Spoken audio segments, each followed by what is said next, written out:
I didn't want to die in public.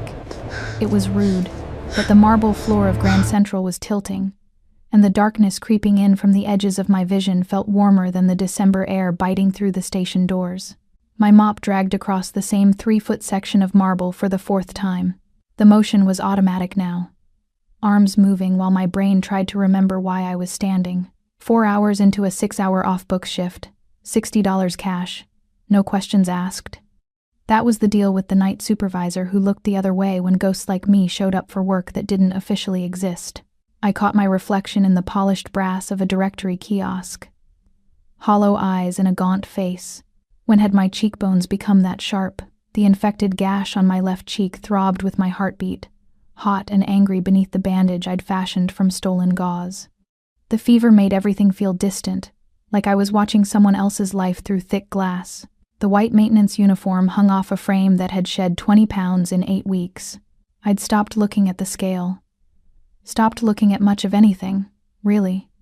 Easier to keep your head down, your hands busy, your presence invisible. The circle taught me that lesson with the brand on my cheek and the bruises that never quite faded from the crooks of my elbows. My fingers ached as I gripped the mop handle. Not from work, but from something deeper. The bone-deep exhaustion of a body consuming itself for fuel. When had I last eaten? Yesterday morning, maybe. 3 crackers stolen from the staff break room. My stomach had stopped growling 2 days ago, replaced by a hollow numbness I'd learned to ignore. The Christmas lights strung across the terminal's vaulted ceiling blurred and doubled. Pretty. I used to love Christmas at Grand Central. Back when I was Rachel Spencer, 3rd-year medical student, future doctor, girl with a future. Before I became a ghost haunting the maintenance tunnels. Before I learned exactly how much a pint of blood was worth to certain people. I pressed my palm against my forearm, feeling the heat radiating from beneath my skin. The spot where they'd taken blood that morning was hot, swollen, angry. I should clean it properly. Should do a lot of things. Should run. Should disappear.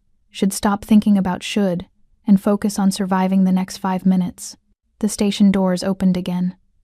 December wind sliced through the terminal, carrying snow and the scent of the city. I shivered. Violent, uncontrollable tremors that made the mop clatter against the floor. Just cold. Just tired. Just finish the shift, Rachel. Collect the money. Find somewhere warm to sleep that isn't the tunnels. Then the crowd changed. I'd learned to read crowds working nights at Grand Central. The late commuters moved in chaotic patterns, everyone in their own world, brushing past each other with New York indifference. But this was different. This was water parting around a stone. This was silence dropping over noise like a heavy curtain. I looked up. He moved through the terminal like gravity itself bent to accommodate him. Tall, over 6 feet even at this distance. Dressed in black that made the shadows cling to him like they belonged there. Dark hair swept back from a face that could have been carved from stone. Beautiful in the way sharp things are beautiful. Dangerous. But it was the ink that marked him as something other. Tattoos crawled up from the collar of his black shirt. Intricate patterns that wrapped around his throat like fingers. I'd seen enough underworld ink during my clinical rotations in the ER to recognize a crime family mark. But this wasn't Italian or Russian. This was something else. Korean. Maybe. Elegant. Lethal. The crowd parted wider.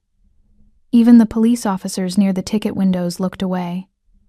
That kind of power, the kind that made authority itself flinch, wasn't earned through fear alone.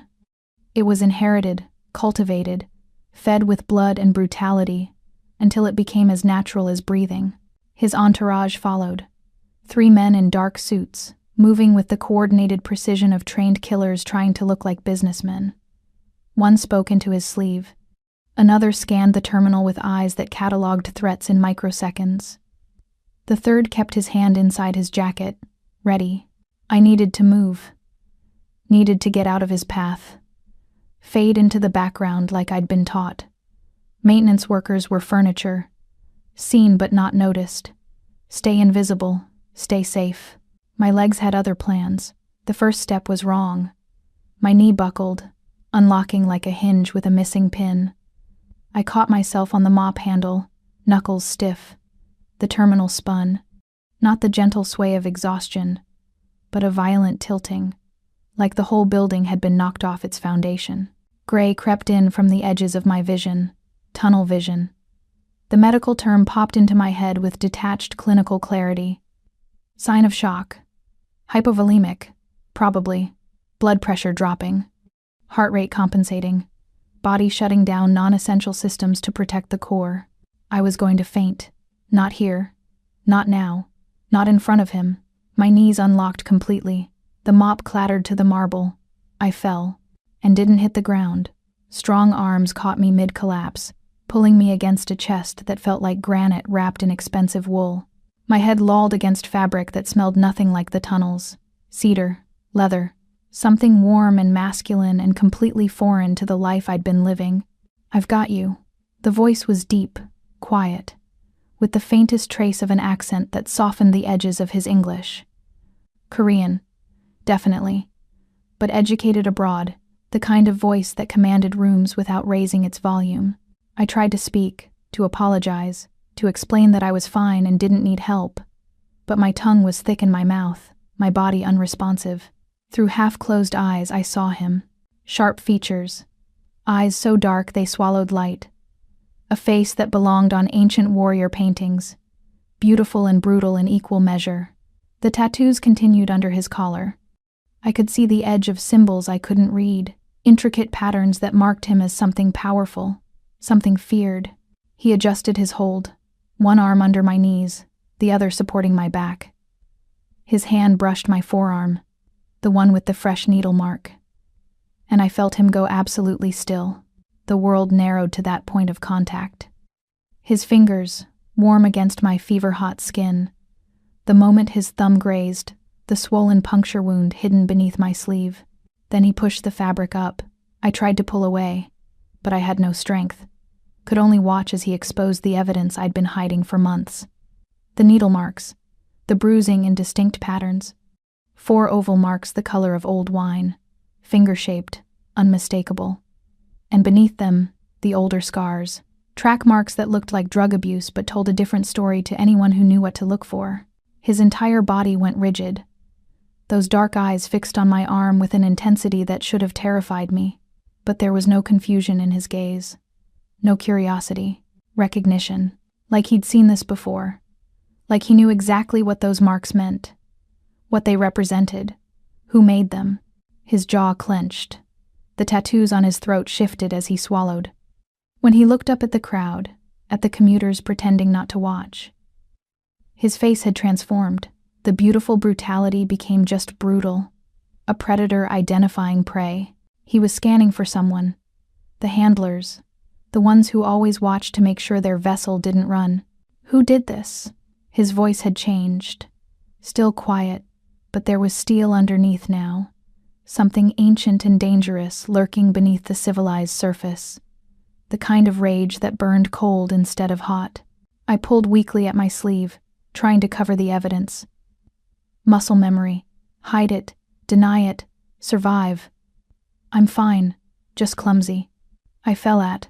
"You fell." He didn't believe me. The way he said it made clear he knew I was lying. His hand moved to my face, fingers gentle as they tilted my chin. His thumb brushed the edge of my bandage.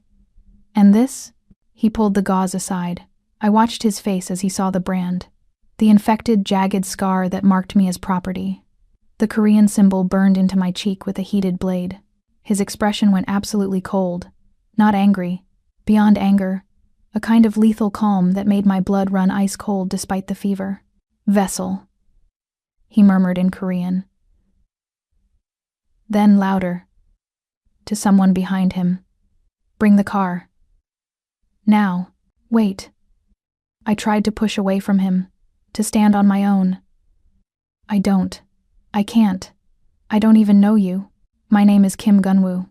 He said it like it should mean something, like the name itself carried weight.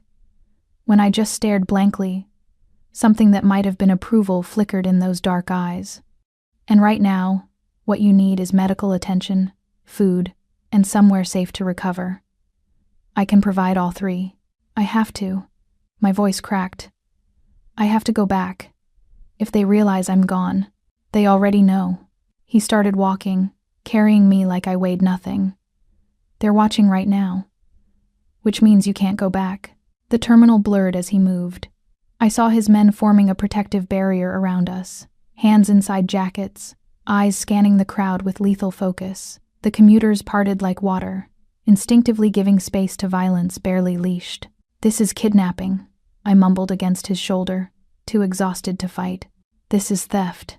His arms tightened around me. "You were stolen first. I'm simply stealing you back." Cold air hit us as we exited onto 42nd Street. A black SUV idled at the curb, windows tinted so dark they looked like solid sheets of obsidian. One of his men opened the door. Gunwoo slid inside, still holding me. The door closed. The world outside became muffled, distant. Inside smelled like leather and danger and something else. Safety, maybe. The kind I'd forgotten existed. He settled me on the seat beside him, his hand steady on my shoulder. "You're safe now. That's all that matters. Safe." The word felt foreign. When was the last time I'd felt safe? Before the circle. Before Officer Cole. Before I learned that my rare blood type was worth more than my medical degree. "Where are we going?" My voice was barely a whisper. "My home."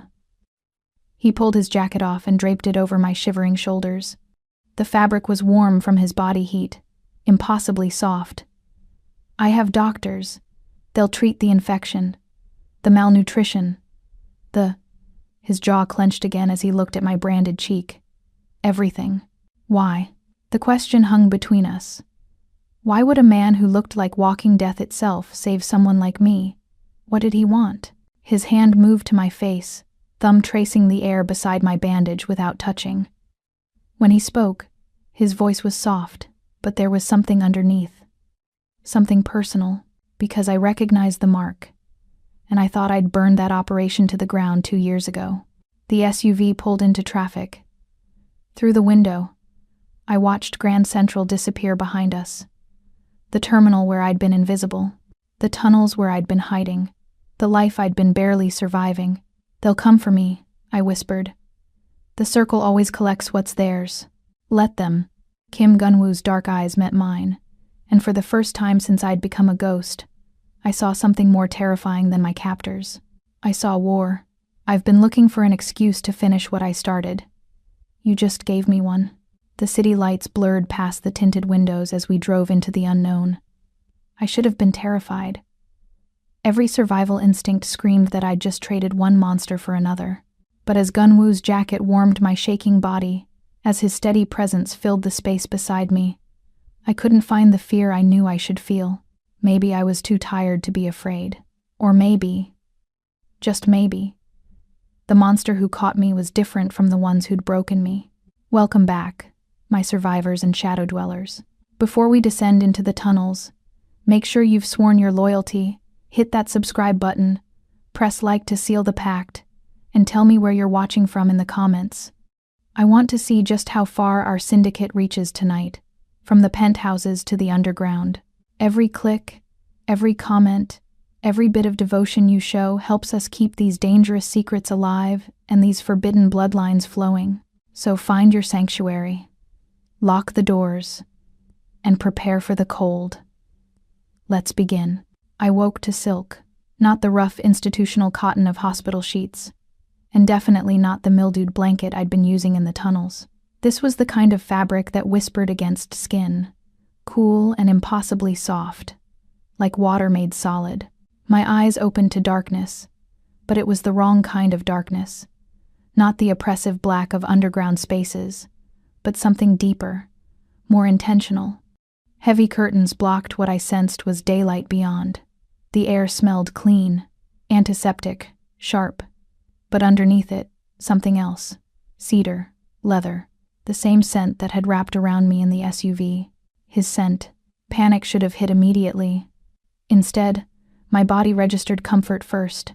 The absence of cold, of hunger pangs, of the constant low-grade terror that had become my baseline. The fever that had been consuming me felt distant, muted. An IV line ran into my left arm, the tape securing it applied with medical precision. I tried to sit up. My muscles screamed protest, weak and shaky, but functional, better than they'd been in weeks. How long had I been unconscious? The room materialized as my eyes adjusted. Minimalist, expensive, floor-to-ceiling windows hidden behind blackout curtains, furniture that looked like it belonged in an architectural magazine. All clean lines and dark wood. A single piece of art on the wall, a traditional Korean ink painting of a tiger, its eyes seeming to follow movement even in the dimness. This wasn't a hospital. This was someone's home, his home. The door opened without warning.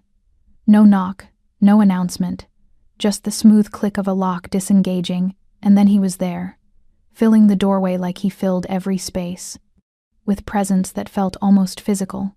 Kim Gunwoo looked different in natural light filtering around the curtain's edges, less like a walking shadow, more like a man, but no less dangerous. He wore black slacks and a white dress shirt, sleeves rolled to his elbows, exposing forearms corded with muscle and wrapped in more of that intricate ink. The tattoos continued up his arms in patterns that seemed to tell a story I couldn't read. His dark eyes found mine immediately, and I felt the weight of that gaze like a hand pressed to my chest. "You're awake." His voice was quieter than I remembered, almost gentle. "Don't try to move too quickly. You've been unconscious for 36 hours. 36 hours. A day and a half stolen from my life. Where am I? My home. Manhattan. The penthouse." He moved into the room with fluid grace, each step deliberate. "You needed medical care. I provided it."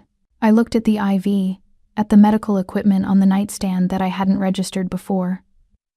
A blood pressure cuff, syringes still in sterile packaging. This wasn't just a bedroom. It was a private medical suite. "The circle," my voice cracked. "They'll find me. They always find. They won't." He stopped at the foot of the bed, hands in his pockets, posture relaxed but eyes intense. "This building has security that makes Fort Knox look accessible. No one enters without my permission. No one." The certainty in his voice should have been comforting. Instead, it highlighted a different problem. I'd escaped one cage only to wake in another. A prettier cage, certainly, but the door was still locked. "I need to go." I reached for the IV, fingers clumsy against the tape. "You need to stay still." He moved fast, faster than someone his size should move, crossing the distance between us in 2 strides. His hand caught my wrist, stopping me without hurting. His skin was warm against mine, the touch sending an unwelcome jolt of awareness through my exhausted body. "You pull that out before the doctor clears you, and you'll bleed. You don't have blood to spare." I tried to jerk away. His grip didn't tighten, but it didn't release either. We stayed frozen like that, his hand circling my wrist, my pulse hammering against his fingers. Could he feel it? The way my heart rate had spiked, not from fear but from something more complicated. "Let me go." I hated how weak my voice sounded. "No." Simple. Final. He released my wrist but didn't step back. This close, I could see details I'd missed in Grand Central. The faint scar cutting through his left eyebrow. The way his pupils dilated slightly when he looked at my face. The muscle ticking in his jaw. "Not until you're strong enough to survive on your own. And right now, Rachel Spencer, you are nowhere close." Hearing my full name from his lips sent ice down my spine.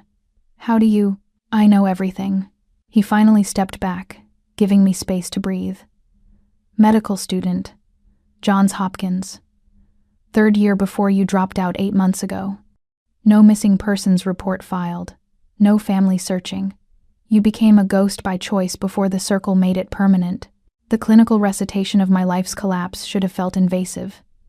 Instead, it felt like being seen for the first time in months. Not as a vessel, not as a body to be used, but as a person with a history, with a name. "Why do you care?" The question came out sharper than intended. "What do you want from me?" His expression didn't change, but something shifted in his eyes, something that looked almost like pain. "I want to know who did this. Names, locations, everything. So you can what? Start a war?" I laughed, the sound bitter. "I'm nobody. I'm not worth—" "Don't." The word cracked like a whip. He leaned forward, hands braced on the footboard of the bed, and the intensity in his gaze pinned me in place. Don't tell me what you're worth. The people who hurt you don't get to define your value. Before I could respond, another knock interrupted. This one was polite, waiting for acknowledgement. Come in, Gunwoo called, not looking away from me. An older man entered, gray-haired and professionally dressed, carrying a medical bag that had seen significant use. He took one look at the tension between us and cleared his throat diplomatically.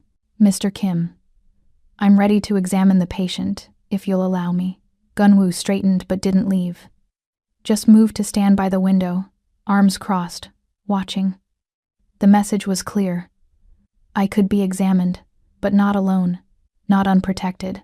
The doctor approached with practiced calm. I'm Dr. Han. I've been monitoring your condition since you arrived. How are you feeling? Tired, weak. I watched him snap on latex gloves, confused. All normal, given your state. He checked the IV, then wrapped the blood pressure cuff around my upper arm. The Velcro rip was loud in the quiet room. Your blood pressure was dangerously low when you arrived. We've been giving you fluids and electrolytes to stabilize you. The cuff tightened, released. He frowned at the reading. Still low, but improving. I need to examine your arms. May I? I wanted to refuse. Wanted to keep my shame hidden under the long sleeves of whatever hospital gown they'd dressed me in. But Dr. Han's eyes were kind, and Gunwoo's presence by the window felt like a shield rather than a threat. I nodded. Dr. Han pushed up my right sleeve first. His sharp intake of breath told me he saw what I knew was there. The landscape of abuse mapped on my skin. Fresh needle marks, barely scabbed. Older ones, yellowed and purple, and beneath it all, the finger-shaped bruises that never quite faded. How often? He asked quietly. Every 10 days, sometimes sooner. They gave me iron infusions afterward to keep my heart from stopping, just so they could drain me again. He moved to the left arm. This one was worse. The puncture wound from yesterday morning was angry and swollen, heat radiating from the infection spreading beneath my skin. Doctor, Han touched the area gently, and I flinched. This is badly infected. Sepsis is a real risk. He looked up at Gunwoo. She needs aggressive antibiotic therapy. If this doesn't respond in 24 hours, we'll need to consider IV antibiotics in a hospital setting. No hospitals. Gunwoo's voice was firm. Too many questions, too many records. Treat her here. Dr. Han hesitated, then nodded. He pulled out his stethoscope, warming it against his palm before placing it against my chest. Deep breath. I obeyed, feeling the cold metal through the thin gown. He moved it across my chest, listening to my heart, my lungs. His frown deepened. Tachycardia. Your heart is working too hard, and I'm hearing some concerning sounds in your lungs. He pulled back, meeting my eyes. When did you last eat a full meal? The question shouldn't have been hard to answer, but as I tried to remember, I realized I couldn't. Days blurred together in the tunnels, stolen crackers, a half-eaten sandwich from a trash can. Nothing that qualified as a meal. I don't know, I admitted. Doctor. Han looked at Gunwoo. Severe malnutrition. Her body is consuming itself for energy, muscle wasting, likely vitamin deficiencies, and given the tremors I'm observing, possibly hypoglycemia. Fix it. Gunwoo's voice allowed no argument. It's not that simple. Dr. Han began repacking his bag. Her digestive system has been essentially dormant. We need to reintroduce food slowly, or we risk refeeding syndrome, which can be fatal. Small amounts, every 2 hours. Bland, easily digestible. I'll handle the food, Gunwoo interrupted. You handle the infection and the blood work. Blood work. The phrase made my stomach clench. What blood work? Dr. Han paused, glancing at Gunwoo as if asking permission. Gunwoo gave a single nod. We need to understand exactly what's been done to you. Dr. Han explained gently. A complete blood count, metabolic panel, infectious disease screening, and, he hesitated. We need to determine how much blood volume you've actually lost. Why does that matter? This time, it was Gunwoo who answered. Because I need to know if what I saw in that terminal was attempted murder or just criminal negligence. The coldness in his voice made me shiver despite the warm room. Dr. Han drew the blood quickly, professionally, labeling vials with practiced efficiency. When he reached for my face, I jerked back instinctively. "I need to look at the wound on your cheek," he said softly. "I won't hurt you." But his hands reaching for my face felt too much like other hands, violent hands, holding me down while the brand burned into my skin. I couldn't stop the whimper that escaped. Gunwoo was there instantly, kneeling beside the bed, positioning himself in my line of sight. "Look at me." His voice was different now, not commanding but grounding. Just at me, not him, me. I focused on his face. On the scar through his eyebrow, the sharp line of his jaw, the tattoos disappearing under his collar. Anything but the hands near my face. "That's it," Gunwoo murmured. "Just keep your eyes on me." I felt the bandage peel away, felt the cool air hit the infected wound. Dr. Han's touch was gentle, but I gripped the sheets hard enough to hurt. Gunwoo reached out slowly, telegraphing the movement, and rested his hand over mine. Not grabbing, not restraining, just there, an anchor. "This is very infected, Doctor," Han said. "And the scarring. This was deliberate, precise. Someone knew exactly how deep to cut to leave a permanent mark without causing immediate mortality." "Can you read it?" Gunwoo asked. "It's Korean, the character for vessel or container. She's been branded as property." "Doctor." Han's voice shook with barely suppressed rage. "Whoever did this is a medical professional. They understand anatomy, scarification techniques. This isn't street violence. This is calculated torture." The room fell silent. I could feel Gunwoo's hand tighten fractionally over mine, the only sign of his reaction. "Clean it," he said finally. "Make it as painless as possible. Then tell me how long until the results are ready. The blood work will take a few hours if I rush it through my private lab." Dr. Han began applying something cool to my cheek. Antibiotic ointment, probably. "But Mr. Kim, I need to be clear about something." "Speak." "This young woman is in critical condition. Not immediate danger, but close.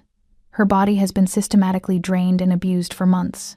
Malnutrition, chronic blood loss, untreated infections, psychological trauma." He applied a fresh bandage with careful precision. "She needs rest, proper nutrition, and safety. If she's subjected to any additional stress or harm, her body will simply shut down. Do you understand?" "I understand." Gunwoo's thumb traced an absent pattern over my knuckles. "She won't be harmed again. I give you my word." "Your word means something, Doctor," Han acknowledged. "But I'm not worried about you harming her directly. I'm worried about what happens when whoever owns her comes looking. Because they will come looking. Let them." Gunwoo's voice dropped to something dangerous, something that made the hair on my arm stand up. "I'll be waiting." Dr. Han packed up his supplies, gave me a last concerned look, and left with instructions about antibiotic timing and feeding schedules. The door clicked shut behind him. And then it was just me and the man who'd stolen me from my captors. Gunwoo released my hand but didn't stand. Just stayed, kneeling beside the bed, eye level with me, close enough that I could see gold flecks in his dark irises. "Rachel." My name sounded different in his accent. Slightly softened. "I need you to tell me everything. Who branded you? Who takes your blood? Where they keep you? Everything. Why?" I searched his face for the angle, the trap. Everyone wanted something. "You don't know me. I'm nobody to you. So why do you care?" His hand lifted slowly, giving me time to pull away. When I didn't, his fingers traced the air beside the fresh bandage on my cheek. Not quite touching, but close enough that I felt the heat of his skin. "Because I recognized the mark," he said quietly. "And I thought I'd burned that operation to the ground 2 years ago." The words hit me like a physical blow. You know about the circle? I know about all of it." His jaw clenched. "The blood harvesting. The forced donations. The branding of vulnerable people to mark them as livestock. I found one of their facilities 2 years ago. I burned it. I killed everyone inside. I thought I'd ended it." "You killed?" I couldn't process it. This man, kneeling beside my bed with gentle hands and careful words, was casually admitting to mass murder. They deserved it, he said simply. And apparently, I didn't finish the job. Because you're here, which means someone survived. Someone rebuilt. His eyes met mine, and I saw something that looked like guilt beneath the rage. Someone I missed is doing this to you. That makes it my fault. That's insane. You didn't. I did. He stood abruptly, pacing to the window, hands shoved in his pockets. I thought I was thorough. I thought I'd cut out the cancer. But I left a piece behind, and it grew back, and it found you. He turned, backlit by the curtain-filtered light. So yes, Rachel, I care, because your suffering is my failure. I didn't know what to say to that. Didn't know how to process a crime lord with a conscience, a killer with guilt, a monster who looked at my branded face with something that almost looked like tenderness. The blood work, I said instead. Why does it matter so much? What are you looking for? He was quiet for a long moment. When he spoke, his voice was carefully neutral. Dr. Han will run a full panel. Blood type, antibodies, any markers that might tell us who wanted your blood specifically. Some people, he paused, choosing words carefully, have rare blood types, valuable blood types, types that could keep certain people alive. Something in his tone made my skin prickle. What aren't you telling me? Nothing yet. I don't deal in speculation. He moved back toward the bed. But when those results come back, we'll both know more. Until then, you rest, you eat, you heal, and then you help me burn the circle to ash, properly this time. His smile was a predator's smile, beautiful and terrifying. You give me names, and I give you revenge. Revenge. The word should have appealed to me, should have ignited something fierce and righteous, but I was too tired, too broken, too afraid that revenge was just another word for death. I'm not brave, I whispered. I'm not strong enough to fight them. You're alive. He sat on the edge of the bed, close enough that his body heat reached me through the covers. After 8 months of systematic torture designed to break you, you're still breathing, still fighting. That's not weakness, Rachel. That's steel. I wanted to believe him. Wanted to feel like the survivor he saw instead of the victim I knew I was. But belief required energy I didn't have. I'm tired, I admitted. So tired. Then sleep. He stood, adjusting the IV drip with practiced familiarity. I'll be here when you wake. Why? He paused at the door, looking back at me with an expression I couldn't quite read. Because ghosts shouldn't have to haunt the dark alone. Then he was gone, and I was alone with silk sheets and questions that felt more dangerous than the answers could possibly be. The next time I woke, the curtains were open. Sunlight streamed through floor-to-ceiling windows, revealing a view of Manhattan that looked like a postcard. I could see Central Park from here, a rectangle of green in the urban jungle. This wasn't just a penthouse. This was the kind of residence that appeared in lifestyle magazines with captions like, "How the Other Half Lives." I sat up slowly, testing my body's response. Still weak, but the fog had lifted. The fever that had been my constant companion felt muted, manageable. My head was clear for the first time in weeks. The IV was gone from my arm, replaced by a small bandage over the puncture site. Someone had changed it while I slept. Someone had also changed my hospital gown for actual pajamas. Black silk, expensive, sized perfectly. The intimacy of that made my face heat. Whose hands had undressed me? Dressed me? Had Gunwoo seen? You're blushing. I jerked toward the voice. Gunwoo sat in a chair by the window, so still I'd missed him entirely. He wore different clothes. Charcoal slacks, black shirt unbuttoned at the collar, revealing more of the tattoos that seemed to cover most of his torso. His hair was damp, like he'd recently showered. He looked less like a mob boss and more like a dangerous piece of art. I didn't see you there, I managed. I noticed. He stood, moving with that same fluid grace, and approached carrying something I hadn't noticed. A tray. Dr. Han said you could start solid food. I made juke. Juke? Korean rice porridge. He set the tray on the bedside table, then began arranging pillows behind me with surprising gentleness. Bland. Easily digestible. Traditional sick food. You made it? I couldn't hide my surprise. His mouth quirked in something that might have been amusement. I'm Korean. Of course I can make juk. My Halmione would rise from her grave and beat me with a wooden spoon if I couldn't. The image of this terrifying man being threatened by his grandmother made something ease in my chest. A reminder that he was human, not just a collection of danger and darkness. He settled back in his chair, watching as I stared at the bowl. It smelled incredible. Ginger, sesame oil, something savory and comforting that made my stomach clench with desperate hunger. Dr. Han said small amounts, Gunwoo reminded me. No more than half the bowl, even if you're still hungry. Too much too fast will make you sick. I picked up the spoon with shaking hands. The first bite was heaven. Warm, soft, flavorful in a subtle way that didn't overwhelm my ravaged system. I had to force myself to eat slowly when every instinct screamed to devour it all. Gunwoo watched in silence. Not uncomfortable silence, but something almost companionable, like he was content to simply witness my survival. The pajamas, I said between careful bites. Who? I had my assistant purchase them. She dressed you while Dr. Han was present. He said it matter-of-factly. Your clothes from the terminal were destroyed. They were contaminated with your blood and infection. You'll need a full wardrobe. My assistant will handle it. I can't afford. You're not being asked to pay. He leaned forward, elbows on his knees. While you're under my protection, your needs are my responsibility. That includes clothing, medical care, food, and safety. Non-negotiable. Under his protection. The phrase should have felt like a collar. Instead, it felt like the first deep breath I'd taken in months. How long? I asked. How long are you planning to keep me here? As long as it takes. That's not an answer. It's the only one I have. He stood, moving to the window, hands in his pockets. The blood work came back this morning. My spoon froze halfway to my mouth. And he was quiet for a long moment, staring out at the city like it held answers.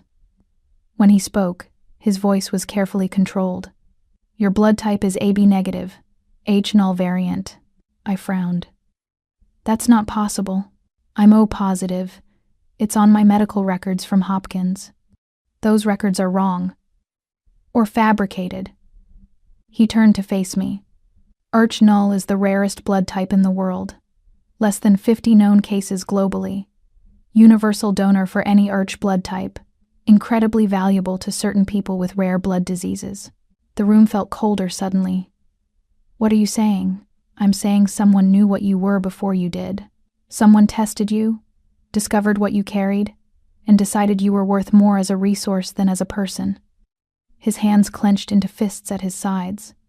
And I'm saying that blood type is a familial marker. Whoever has it passed it through generations, bloodlines. My mind was racing. So whoever needs my blood is likely family, or was supposed to have exclusive access to family donors. He moved closer, his presence filling my vision. Rachel, I need to ask you something, and I need you to be honest. Do you remember anything about your biological parents? Were you adopted?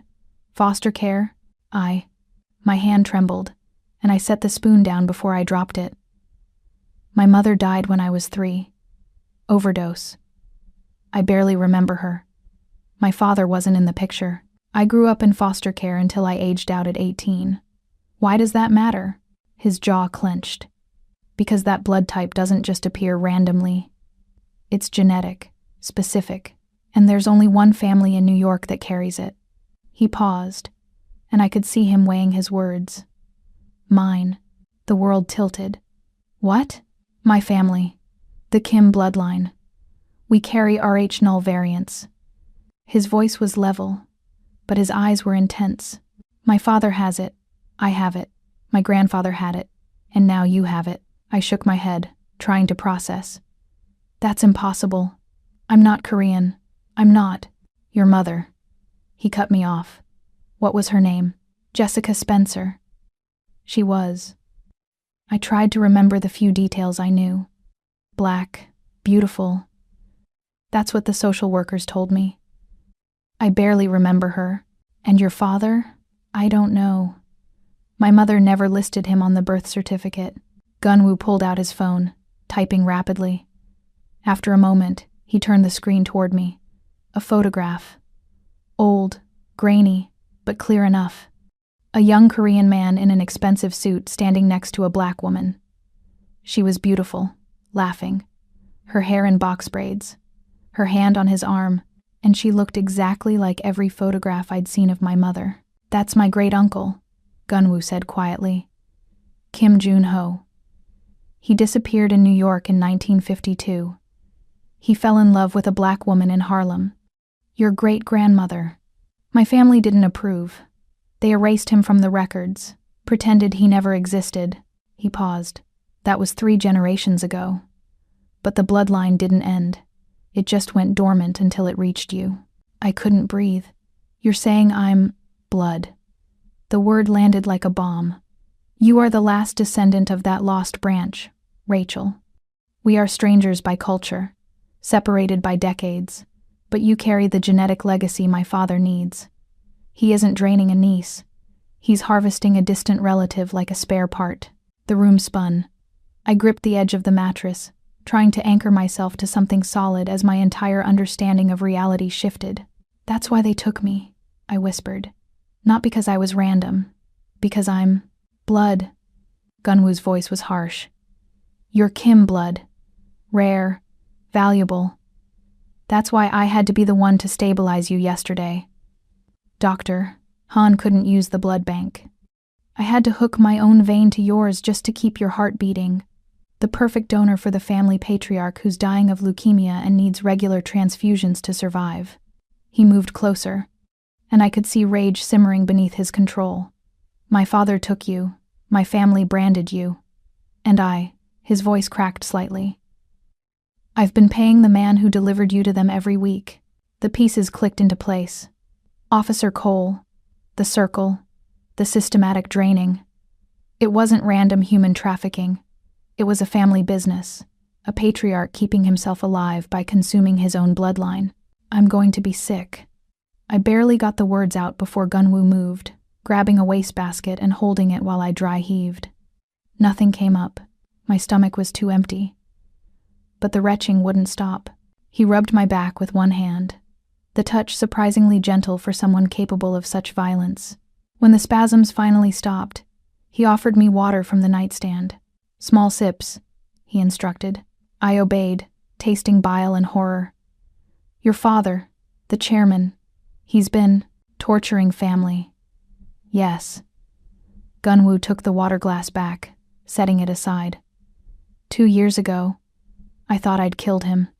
Staged a coup, took control of the organization, exiled him to South Korea with nothing.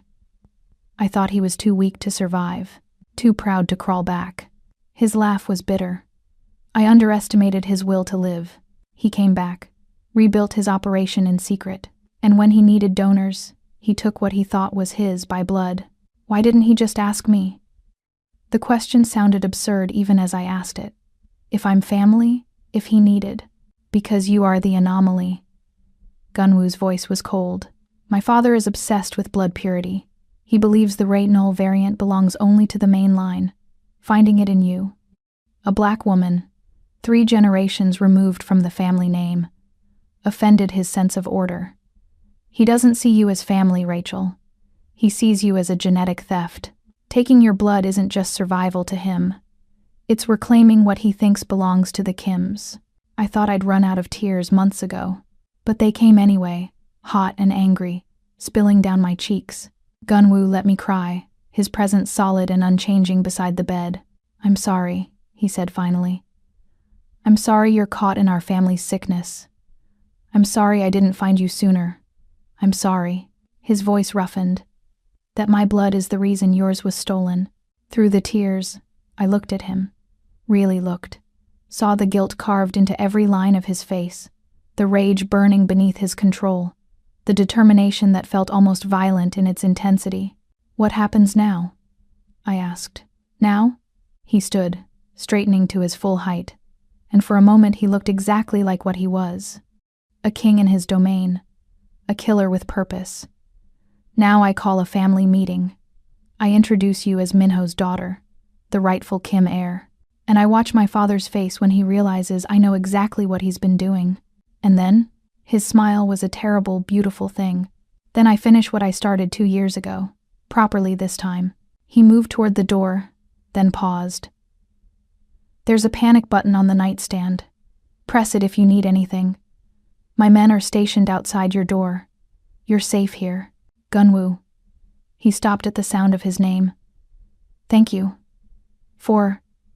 I gestured vaguely at the room, the food, the care.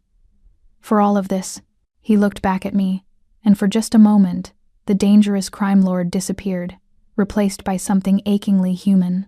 Your family, Rachel. We take care of our own. His voice softened. Even when that family failed you first. Then he was gone, and I was alone with the truth that felt heavier than any cage. I'd been tortured by my own blood, and saved by it too. 3 days passed in the gilded prison of Gunwoo's penthouse. 3 days of careful meals, supervised by Dr. Han. 3 days of healing, physical, at least. The infection in my arm retreated under aggressive antibiotic therapy. The fever broke completely. Color returned to my skin, and with it, strength to my muscles. But healing brought clarity, and clarity brought fear. I stood at the floor-to-ceiling windows, watching the city wake up below. 15 stories down, people moved like ants through Manhattan streets. Purposeful, oblivious, free. I pressed my palm against the glass, feeling its coolness, testing its solidity. Beautiful cages were still cages. Behind me, the door opened. I didn't need to turn to know who it was. Gunwoo's presence had become familiar over these days. The quiet confidence of his movements, the cedar leather scent that preceded him, the way the air itself seemed to shift when he entered a room.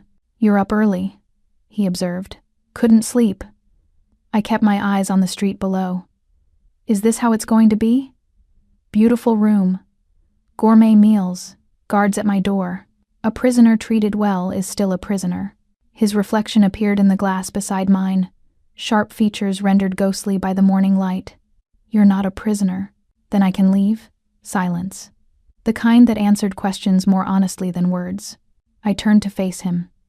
He wore a charcoal suit today, tailored perfectly to his frame, making him look less like a criminal and more like a CEO. But the tattoos creeping above his collar and the cold calculation in his eyes betrayed what he really was. That's what I thought, I said. It's not about control. He moved closer, and I hated how my body responded to his proximity. Pulse quickening, breath catching. Fear or something more complicated. I couldn't tell anymore. It's about survival. The moment you step outside this building, you become vulnerable. The circle will take you back. Or worse. Worse than 8 months of being bled dry? Yes. The single word was absolute. My father knows I have you now. He knows I understand what he's been doing. That makes you more than a donor. You're a symbol. Proof of his weakness. Evidence of his crimes. Gunwoo's jaw clenched. He'll kill you rather than let me use you against him. Clean death if you're lucky. Slow if he's feeling vindictive. The casual way he discussed my potential murder should have been horrifying. Instead, it felt almost refreshing. Someone finally being honest about the danger I was in. So what's the plan? I asked. I stay here forever? You fight your family war while I watch from a gilded tower? The plan is, you stay alive. His hand lifted, and I forced myself not to flinch as his fingers traced the air beside my bandaged cheek. The plan is I dismantle the circle piece by piece, cut off my father's resources, and remove him from power permanently. Then you're free. Truly free. How long will that take? As long as it takes. I pushed past him, pacing the length of the room. That's not good enough. I'm not a doll to be placed on a shelf while you play gangster. I stopped, turning to face him. I'm a third-year medical student. Or I was. I have knowledge, skills. I could help. You can help by staying safe. I can help by telling you everything I know about their operation. I moved closer, drawn by something I couldn't name. Anger, desperation, or the magnetic pull of shared purpose. I've been inside their facility, Gunwoo. I know the layout, the security, the staff. I know which cops are paid off, which doctors participate, which politicians look the other way. I'm not just a victim. I'm a witness. Something shifted in his expression. Surprise, maybe, or respect. You remember all that? I'm a med student.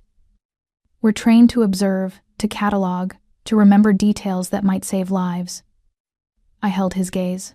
Let me help. Don't protect me into irrelevance. He studied me for a long moment, those dark eyes searching for something. Then he nodded slowly. Tell me about the facility. Relief flooded through me. Finally, a chance to fight back. It's underground, beneath a building in Queens. Industrial area, abandoned on the surface. They enter through a delivery bay. The actual medical center is 2 floors down. Clean, professional. Not some back alley butcher shop. How many staff? 3 doctors that I saw regularly. Maybe a dozen nurses and techs. They rotate shifts. I closed my eyes, pulling up memories I'd tried to bury. The head doctor is a woman. Late 50s, Korean. Goes by Dr. Yoon. She's efficient, clinical. Treats us like livestock, but with medical precision. Us? Gunwoo's voice sharpened. There are others? At least 6 that I saw. All women. Different ages, different races. All branded like me. The memory made my skin crawl. They keep us separated most of the time. Can't risk us organizing, I guess. But I saw them in the recovery room after donations. We'd lie there together. Too weak to speak. Just existing. Names? Do you know their names? I shook my head. We weren't allowed to talk. Any communication earned punishment. But I remember faces. One girl, maybe 19, Southeast Asian. Another woman in her 40s, black, with scars that suggested she'd been there a long time. A teenager, white. Couldn't have been more than 16. My voice cracked. They take anyone whose blood matches the type they need. Age doesn't matter. Consent doesn't matter. Just the blood. Gunwoo's hands clenched into fists at his sides. The cops. You mentioned cops. Right. I focused, pushing emotion aside for facts. Officer Cole is the main transport. He picks me up from wherever I'm hiding, drives me to the facility, returns me afterward. He threatened me. Said if I ran, he'd arrest me for prostitution, drug possession, whatever he could make stick. No one would believe a homeless drug addict over a decorated cop. Cole. Gunwoo pulled out his phone, typing rapidly. James Cole, detective, Manhattan Precinct. On my payroll since I took the throne. 18 months. I've been paying him $5,000 a month for information on police investigations into my operations. He looked up, and his expression was carved from ice. I've been funding your torture. The guilt in his eyes was so raw it hurt to witness. You didn't know. I should have known. I should have vetted him better. I should have. He stopped himself, jaw clenched. He's dead. The moment I find him, he's dead. The casual certainty of violence should have frightened me. Instead, I felt something that might have been satisfaction. Dark, primitive. The desire to see your tormentor punished. There are others, I continued. Other cops who help with security at the facility. I don't know names, but I'd recognize faces. Uniforms. They're careful. Professional. This isn't just corruption. It's organized. Systematic. Gunwoo moved to the window, staring out at the city with the focus of a predator selecting prey. My father always had a talent for corruption. He sees weakness and exploits it. Debt, addiction, family troubles. He finds the leverage and applies pressure until good men become his tools. Cole didn't seem like a good man to me. No, Gunwoo agreed. Some people are just waiting for permission to be monsters. My father is excellent at granting that permission. A knock at the door interrupted us. Gunwoo's entire demeanor changed. The man who'd been discussing murder and corruption disappeared, replaced by cold authority. Come. The door opened. A young man entered. Mid-20s Korean, dressed in a dark suit that screamed security. His eyes were sharp, alert, scanning the room in a way that suggested military training. Mr. Kim. We have a situation. Gunwoo's expression didn't change, but I felt the tension in him spike. Speak. Patrol spotted a NYPD cruiser making repeated passes of the building. 3 times in the last hour. Detective James Cole is driving. The name hit me like a physical blow. My breath caught, chest tightening, the room suddenly feeling too small, too warm. I stumbled backward, my hip hitting the edge of the bed. Cole. Here. Rachel. Gunwoo was beside me instantly, his hand steady on my shoulder. Look at me. Focus. But I couldn't. All I could see was Cole's face leaning into the back of his cruiser, his breath hot against my ear as he whispered what would happen if I tried to run, his hand on my arm as he dragged me into the facility, his indifferent expression as I begged, pleaded, sobbed. He knows I'm here. My voice sounded distant, disconnected from my body. He's coming for me. He'll take me back. And they'll. No one is taking you anywhere. Gunwoo's voice cut through the panic like a knife. His hands framed my face, forcing me to meet his eyes. Do you hear me? No one touches you. I don't care if he's wearing a badge. I don't care if he brings the entire NYPD. You are safe. You don't understand. He'll find a way. He always finds a way. He has the law on his side. And you. I have something better. Gunwoo released me, turning to his guard. June, bring Cole to me. June's eyebrows rose fractionally, the only sign of surprise. Alive? Alive. For now. Gunwoo's smile was a terrible thing. I want to have a conversation with the man who's been on my payroll while trafficking my family. Sir, if he's still in uniform. I don't care if he's standing in the middle of Times Square in full dress blues. Bring him to me. Quietly if possible. Violently if necessary. June nodded and left without another word.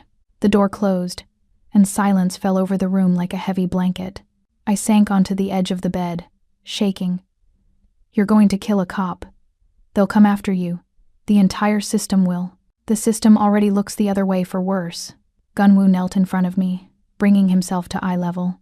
Rachel, Cole isn't here in an official capacity. He's here because my father sent him. He's not investigating. He's hunting. And that makes him fair game. What if you're wrong? What if he's just 3 passes in an hour? That's not routine patrol. That's surveillance. His hand covered mine where it gripped the sheets. He knows where you are because someone told him. My father's reach is longer than I anticipated. But that's about to change. The certainty in his voice should have been comforting. Instead, it highlighted how deep this went, how many people were complicit, how vast the circle's reach truly was. Your father, I said slowly. You keep talking about taking him down. But he's the chairman. He has resources, connections, power. How does one person fight that? Gunwoo's smile was sharp. I'm not one person. I'm the psycho. The supreme boss. I have an entire organization at my command. Resources my father no longer controls. Connections he burned when he tried to have me killed 2 years ago. He stood, moving to a cabinet against the wall and pulling out a crystal decanter. My father made one critical mistake when he came back from exile. What's that? He poured 2 fingers of amber liquid into a glass. He forgot that loyalty isn't bought with fear alone. It's earned through respect, strength, vision. He took a sip, his throat working as he swallowed. The men who follow me do so because I pulled this organization out of the shadows my father cast.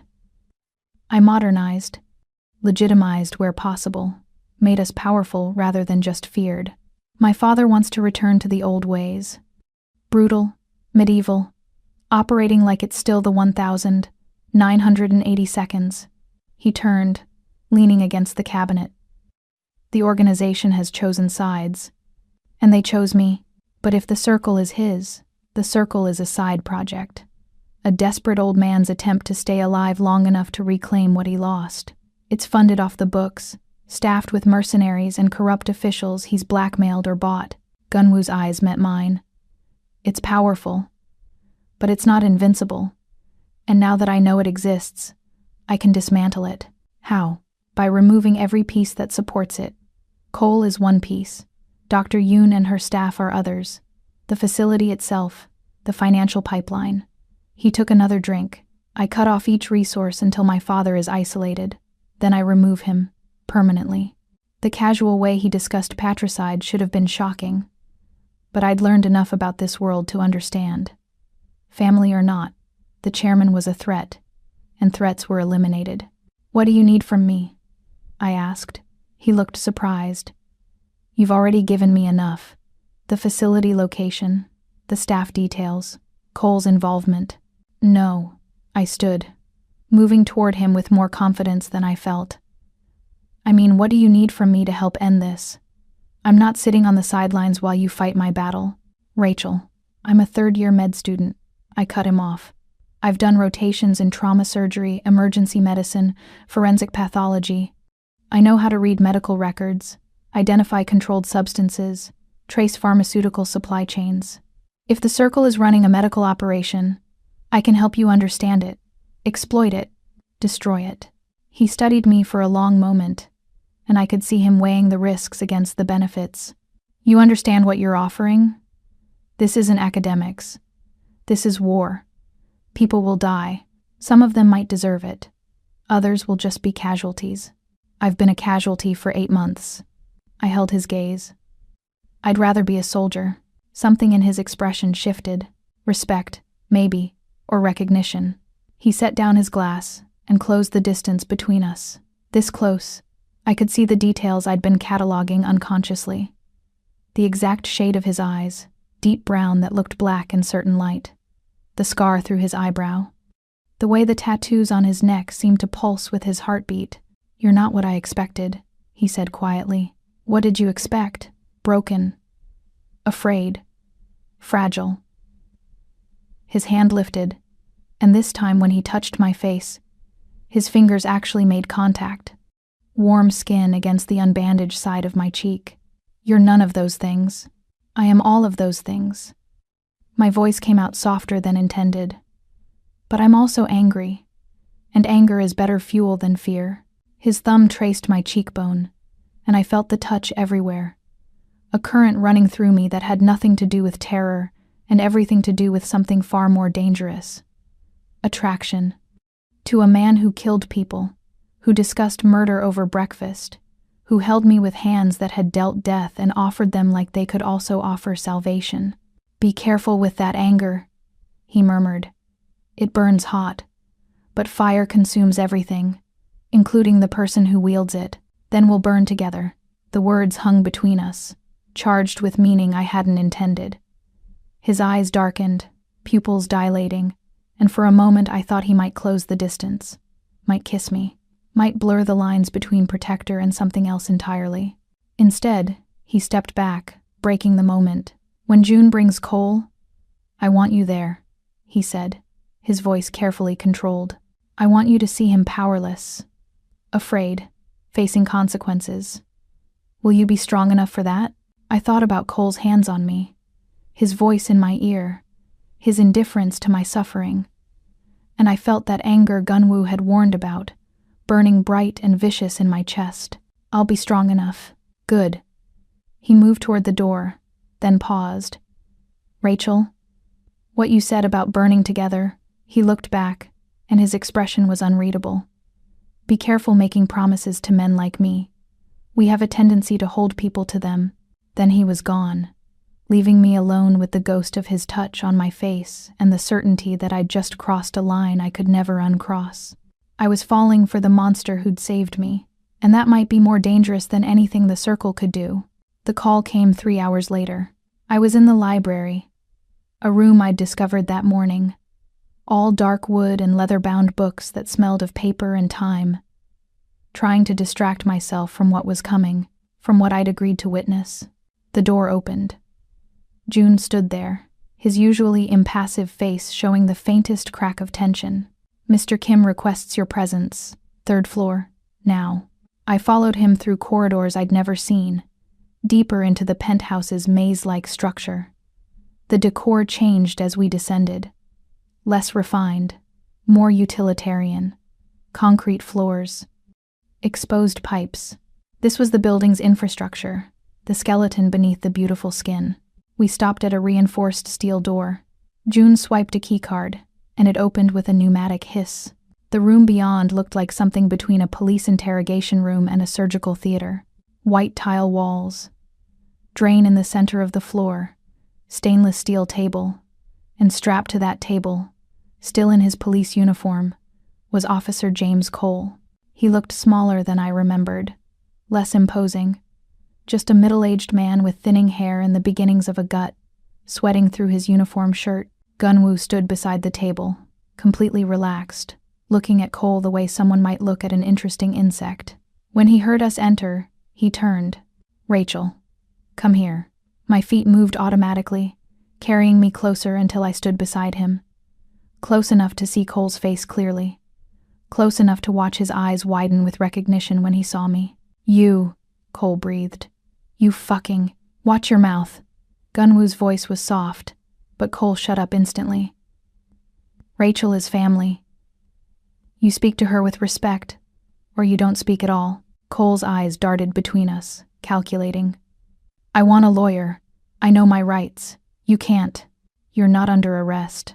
Gunwoo pulled a small knife from his pocket, the blade glinting under the harsh fluorescent lights. "This isn't a legal proceeding. This is a conversation. And you're going to tell me everything I want to know, or..." He pressed the blade against Cole's thumb, not cutting, just promising. "You're going to learn that there are things worse than jail." I should have been horrified, should have protested, demanded he stop, reminded him that torture was wrong even when the victim deserved it. But I wasn't. I watched Cole's face contort with fear, and I felt nothing. No sympathy, no mercy, just a cold satisfaction that finally, he was the one who was scared. "The facility in Queens?" Gunwoo continued conversationally. "Tell me about it." "I don't know what you're talking about." Cole's voice shook despite the defiance. "I'm a cop." "I don't." Gunwoo pressed harder. A thin line of blood appeared, crimson against pale skin. Cole screamed. "That was just a scratch," Gunwoo said calmly. "Let me rephrase. Tell me about the facility, or I'll take a finger, then another. Then we'll get creative." Okay. Cole was gasping now, tears streaming down his face. "The facility. It's in Long Island City, beneath the old Steinway factory. The chairman runs it. I just transport the girls. That's all. I don't hurt anyone, I just drive." "You just drive."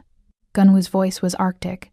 "You just transport kidnapped women to be systematically drained of blood. You just threaten them into silence. You just deliver them back to homelessness and hope they're too afraid to run." He leaned closer. "That's not innocence, detective. That's complicity. I didn't have a choice." Cole's voice broke. The chairman had evidence. My gambling debts. Some things I did when I was younger. He said if I didn't cooperate, he'd ruin me. My career, my family, everything. "So you chose to ruin others instead." Gunwoo straightened, looking down at Cole with something that might have been contempt. "Cowardice, dressed as necessity. How original." He turned to me. "Rachel, do you have any questions for Detective Cole?" I stepped closer, looking down at the man who'd haunted my nightmares, who'd dragged me to that facility twice a week for 8 months, who'd threatened me, terrorized me, treated me like cargo. "The other girls," I said. "Where does he take them after donations?" Cole's eyes shifted away. "I don't. Look at her when she speaks." Gunwoo's voice cracked like a whip. "And answer honestly, or we continue our previous conversation about fingers." "Back to wherever they're staying," Cole said quickly. "The tunnels. Shelters. Some of them have jobs. We drop them off, tell them when to be ready for the next pickup. And if they refuse?" Cole swallowed. "We make sure they understand refusal isn't an option." "How?" I pressed. "How do you make sure?" His silence was answer enough. The bruises I'd seen on the other girls, the way some of them flinched at shadows. Violence as persuasion. "One more question," I said, my voice steadier than I felt. "If I'd run, really run, left the state, what would have happened?" Cole's laugh was bitter. You think you could have run? The chairman has people everywhere. Cops, feds, border patrol. You wouldn't have made it out of New York before someone picked you up. He met my eyes. There was never any escape, sweetheart. You were always his. The casualness of it, the certainty, made my blood run cold. He was probably right. Without Gunwoo, I'd have been trapped forever, running in circles until my body gave out. Thank you, detective. Gunwoo's hand settled on my lower back, warm through the thin fabric of my shirt. You've been very helpful. So I can go? Hope flickered in Cole's eyes. Absolutely not. Gunwoo smiled, and it was the coldest thing I'd ever seen. You're going to tell my men everything. Every name, every location, every detail of the Circle's operation. And when you're done, he paused. We'll discuss what happens next. You can't kill a cop. You'll have every badge in the city coming for you. Who said anything about killing you? Gunwoo's expression didn't change. Death is release. I'm going to make sure you live long enough to regret every choice that brought you here. He guided me toward the door, his hand steady against my back.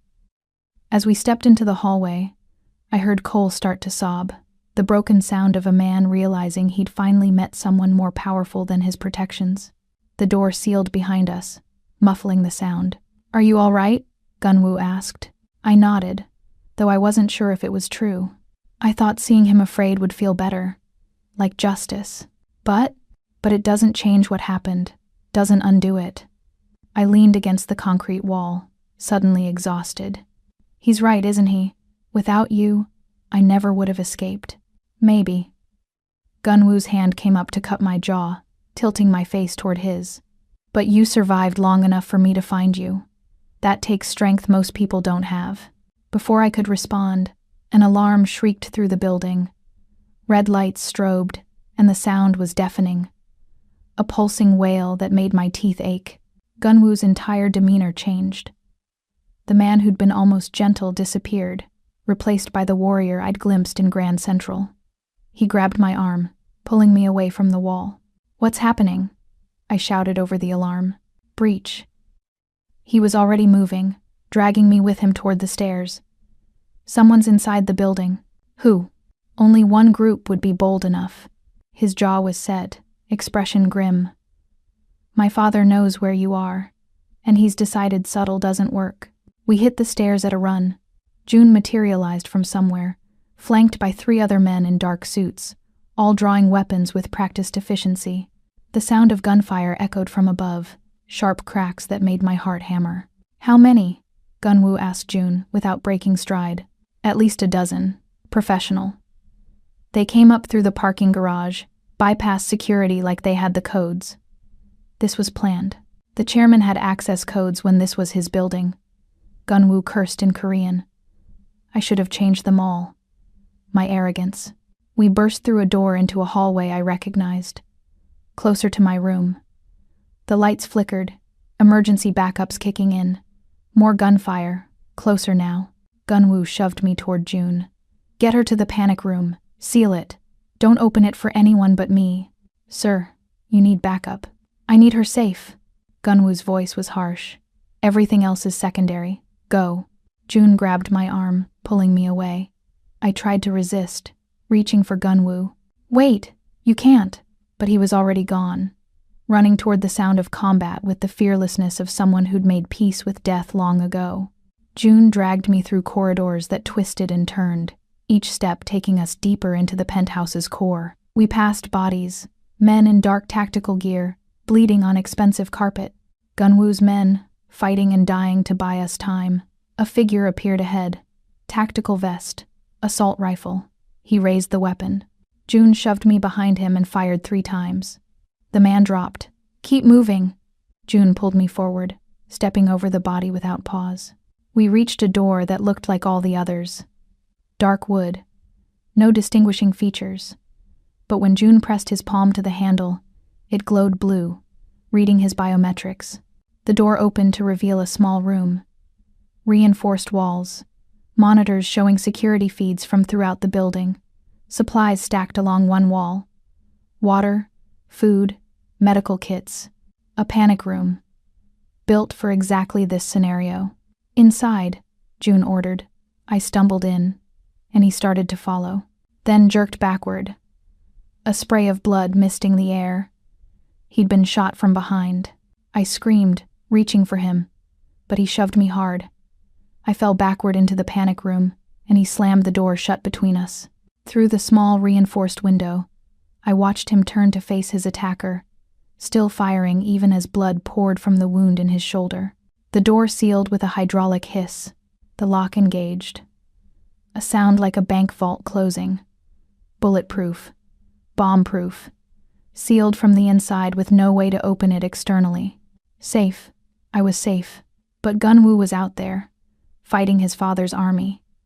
June was bleeding in the hallway, and I was locked in a box, useless. I moved to the monitors, fingers shaking as I cycled through camera feeds. The penthouse was a war zone. Bodies in every corridor, bullet holes in walls, smoke from what looked like grenades. Then I found him. Gunwoo moved through the chaos like death incarnate. He'd shed his jacket, his white shirt stained with blood. His or someone else's. I couldn't tell. He fought with brutal efficiency, dropping attackers with precise shots, moving constantly, never giving them a stationary target. But there were so many of them. For every one he dropped, 2 more appeared. I watched him take cover behind an overturned couch. Reload. His movements were getting slower, labored. He was tiring. Then something on another monitor caught my eye. A thermal readout, standard security feature to track body heat signatures. The panic room was designed to monitor the entire building's heat signatures to track threats. My blood ran cold. Gunwoo's heat signature was wrong. Too hot, fever hot, and getting hotter. No. I cycled to the medical monitors. Another panic room feature, designed to track the biometrics of the building's occupants via implanted chips. Gunwoo's vitals appeared on screen. Heart rate, 142 BPM, elevated but manageable for combat. Blood pressure, 98/62, low, too low. Temperature, 103.4 degrees Fahrenheit. Fever range, blood oxygen, 89%, dropping. He was crashing. Something was wrong with him, beyond the normal stress of fighting. His body was failing. Then I remembered. 3 days ago, in this very building. The transfusion. He'd given me his blood, weakening himself to save me from sepsis. And I'd been so focused on my own recovery, I hadn't thought about his.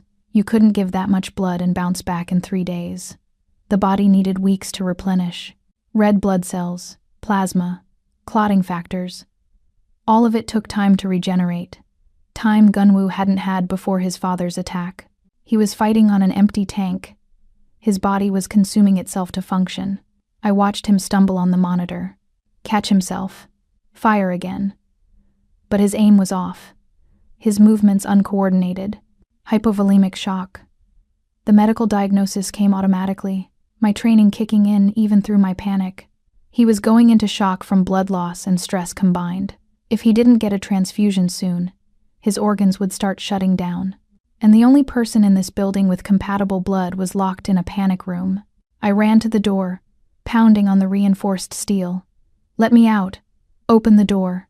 But it was designed not to open from outside. Not to respond to screams or pleas. To keep its occupants safe no matter what they wanted. I was going to watch him die on these monitors because he'd saved my life first. The irony was brutal. I cycled through the cameras frantically, trying to find help. Trying to find anyone who could get to him. But Gunwoo's men were pinned down or dead. June had collapsed in the hallway outside my door, unconscious or worse. There was no cavalry coming. On the main monitor, Gunwoo dropped to one knee. He fired again, the recoil almost knocking him backward. His hand went to his side, coming away red. He'd been shot, and his body didn't have enough blood left to handle it. I looked around the panic room desperately. Medical supplies, food, water, monitors, everything except what I needed most. A way out. Then I saw it. A small panel beneath the main monitor, labeled Emergency Medical Override. I ripped it open. Inside was a keypad and a biometric scanner, and instructions in Korean and English. In case of medical emergency requiring evacuation of protected occupant, authorized medical personnel may override lockdown. Scan ID, enter medical code. Door will unseal for 60 seconds. But I wasn't authorized medical personnel. I was a med student without credentials. I had no ID to scan, no code to enter. I looked back at the monitors. Gunwoo had fallen. He was on the ground now, still firing, but barely moving. His heat signature was dimming on the thermal display.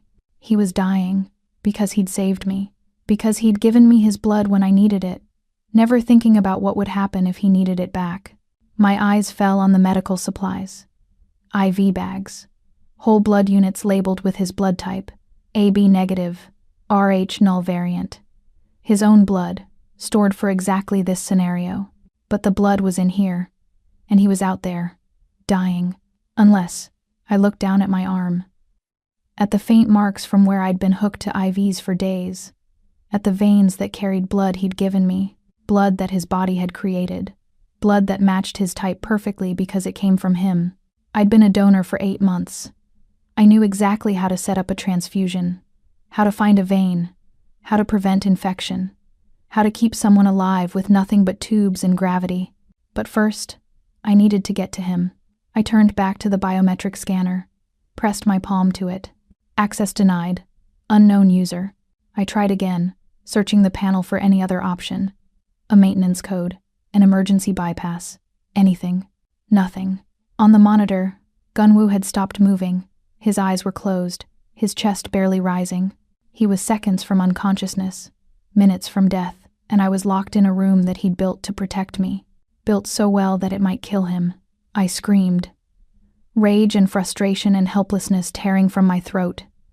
My fists slammed into the reinforced glass of the door's window. Once, twice, blood appeared on my knuckles, but the glass didn't crack. I was going to lose him, after everything. After he'd saved me, protected me, given me hope that there was something beyond surviving. I was going to watch him die, unless I did something he wouldn't approve of, something dangerous, possibly stupid, definitely against everything he'd ordered. I grabbed the medical supplies, IV bags, lines, alcohol swabs, tape, shoved them into a bag along with water and gauze. Then I went back to the door panel. The instructions said the door would unseal for 60 seconds during a medical emergency override. What they didn't say was what would trigger the override if authorized personnel weren't available. But I'd been in enough hospitals to know. Some systems had automatic overrides based on biometric emergencies. If the panic room detected the occupant was in medical distress, heart attack, stroke, anaphylaxis, it would automatically unseal to allow emergency services in. I couldn't fake a heart attack, but I could manipulate one biometric reading. I grabbed an IV needle from the medical supplies, placed it against the vein in my inner elbow. The big one, the antecubital vein that they always went for when drawing large amounts of blood. If I hit it right, I could drop my blood pressure fast enough to trigger the medical sensors. The panic room would think I was hemorrhaging, and it would open. But if I hit it wrong, I'd bleed out in this sealed room, and no one would know until Gunwoo's men finally broke through. If they broke through, I looked at the monitor one more time. Gunwoo's heat signature was fading. No choice. There was never any choice. I pressed the needle into my vein and pushed. Blood welled up, spilling over my arm, dripping onto the floor. I dropped the needle and pressed my palm over the puncture, applying pressure but not enough to stop it entirely. Pain exploded up my arm. My vision swam. I stumbled to the wall, sliding down it, keeping my arm elevated to speed the blood flow. "Come on," I whispered to the room's medical sensors. "Come on." The monitors began to change. My heart rate spiked. Blood pressure dropped. Warning lights flashed on the control panel. Occupant medical emergency detected. Blood pressure critical. Initiating emergency override. The door hissed. Locks disengaged. "Emergency personnel, please respond. Door unsealing in 3, 2, 1. The door opened. I grabbed the medical bag with my free hand and stumbled into the hallway. June was still there, unconscious, blood pooling beneath him. I wanted to stop, to help, but Gunwoo's situation was more critical. I ran. Blood dripped from my arm, leaving a trail, but I couldn't stop to properly bandage it. Every second counted. The sound of gunfire had stopped. Either Gunwoo's men had won, or there was no one left to fight. I found him in what used to be the living room. The beautiful space was destroyed. Furniture overturned, bullet holes in the walls, blood on the marble floors. He lay on his back, perfectly still. His white shirt was almost entirely red now. His skin was pale, lips tinged blue. Not breathing well, or at all. I dropped beside him, fingers going to his neck. Pulse. Thready and weak, but there. Still alive. Barely. Gunwoo. I shook him. Stay with me. Please, stay with me. His eyes fluttered, focused on me with effort. Rachel? His voice was barely a whisper. Panic room. Why aren't you?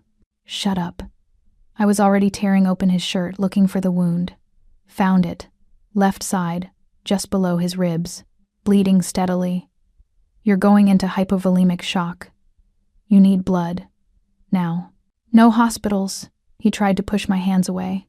Can't risk. I'm not taking you to a hospital. I ripped open the IV supplies with my teeth. I'm giving you mine. Understanding dawned in his eyes. No, your arm.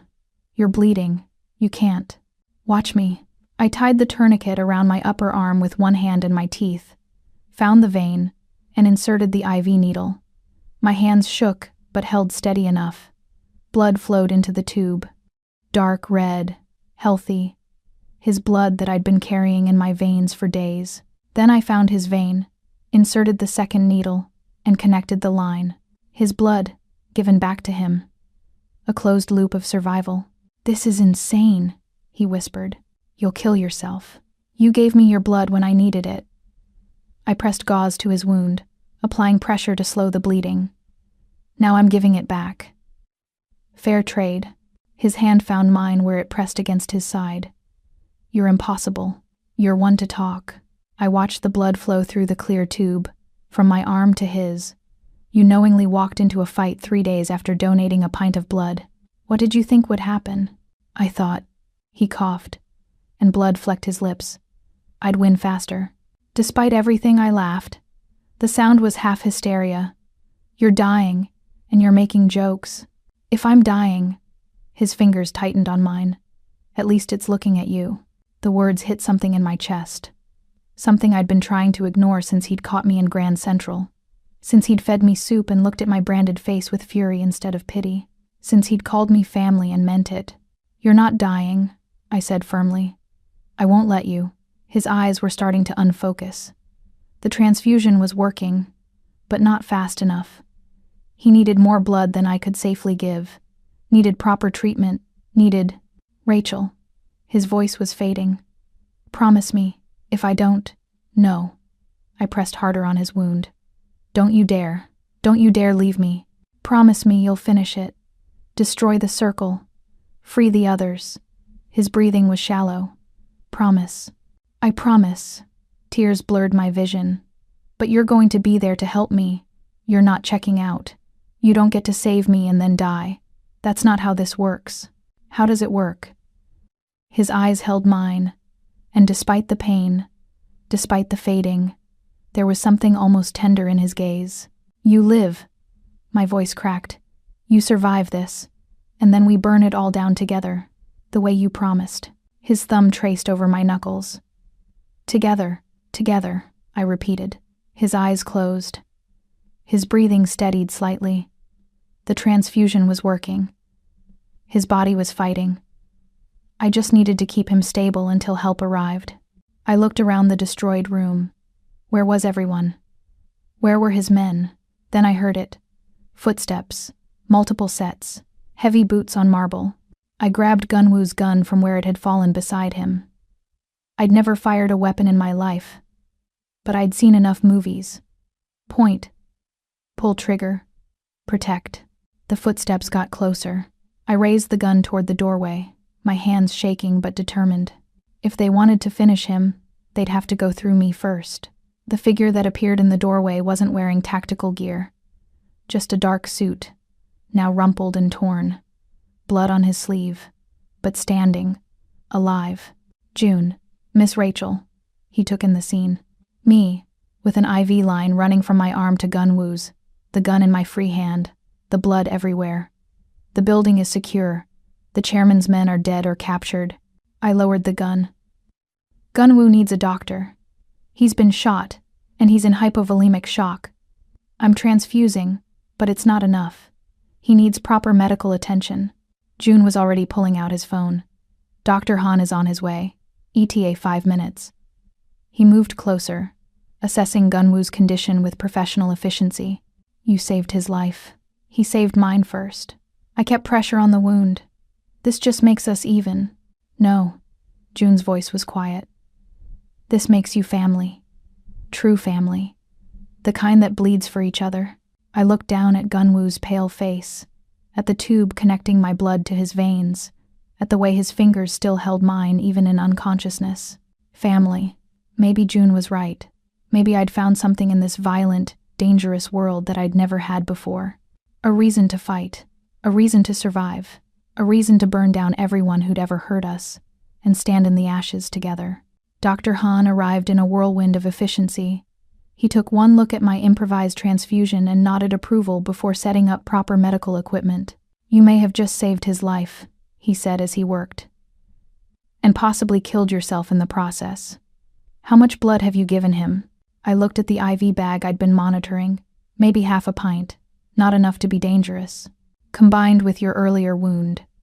He gestured to my arm where I'd stabbed myself to trigger the panic room override. You're looking at a pint total. That's a full donation. You're going to be weak. Dizzy. Possibly unconscious within the hour. I'll manage. You'll rest, he corrected. As soon as I stabilize Mr. Kim, you're going on IV fluids and bed rest. No arguments. I didn't have the energy to argue anyway. Now that the adrenaline was fading, I could feel it, the weakness creeping through my limbs, the gray edges of my vision, the way my hands trembled against Gunwoo's wound. I'd given him what he'd given me, blood for blood, life for life, and I'd do it again without hesitation. Because somewhere between being caught and being saved, between monster and man, Kim Gunwoo had become mine to protect too, even if it killed me. The next time I woke, it was to the sensation of movement, not the gentle sway of a bed, the rumble and vibration of a vehicle in motion. My eyes opened to dim light. The interior of what looked like an armored SUV. Medical equipment beeped softly beside me.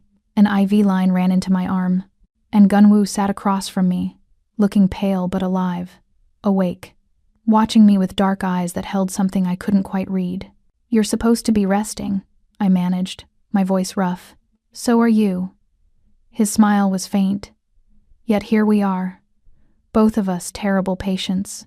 I tried to sit up. The world tilted alarmingly, and his hand shot out, steadying me. Easy. You lost a lot of blood. Dr. Han wanted to keep you sedated for the trip, but he hesitated. I wanted you awake. Wanted you to know what's happening. What is happening? I looked around the vehicle. June was driving. I could see him through the partition. We were on a highway, trees blurring past in the darkness.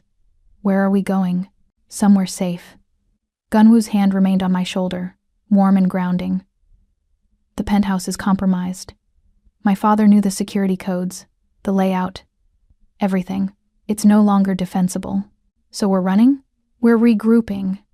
His jaw clenched. And I'm taking you to the one fortress designed to keep everyone out. Even him. A place built during the Cold War, designed to withstand nuclear strikes and siege warfare. The Iron Vault. The name sounded ominous. What is it? A bunker. Upstate, buried beneath 300 feet of rock. My grandfather built it in the 1962 when he first immigrated, paranoid about government raids and family vendettas. Gunwoo settled back in his seat, and I could see the effort it cost him. Moving carefully, protecting the wound in his side. It has its own power supply, water filtration, enough supplies for months.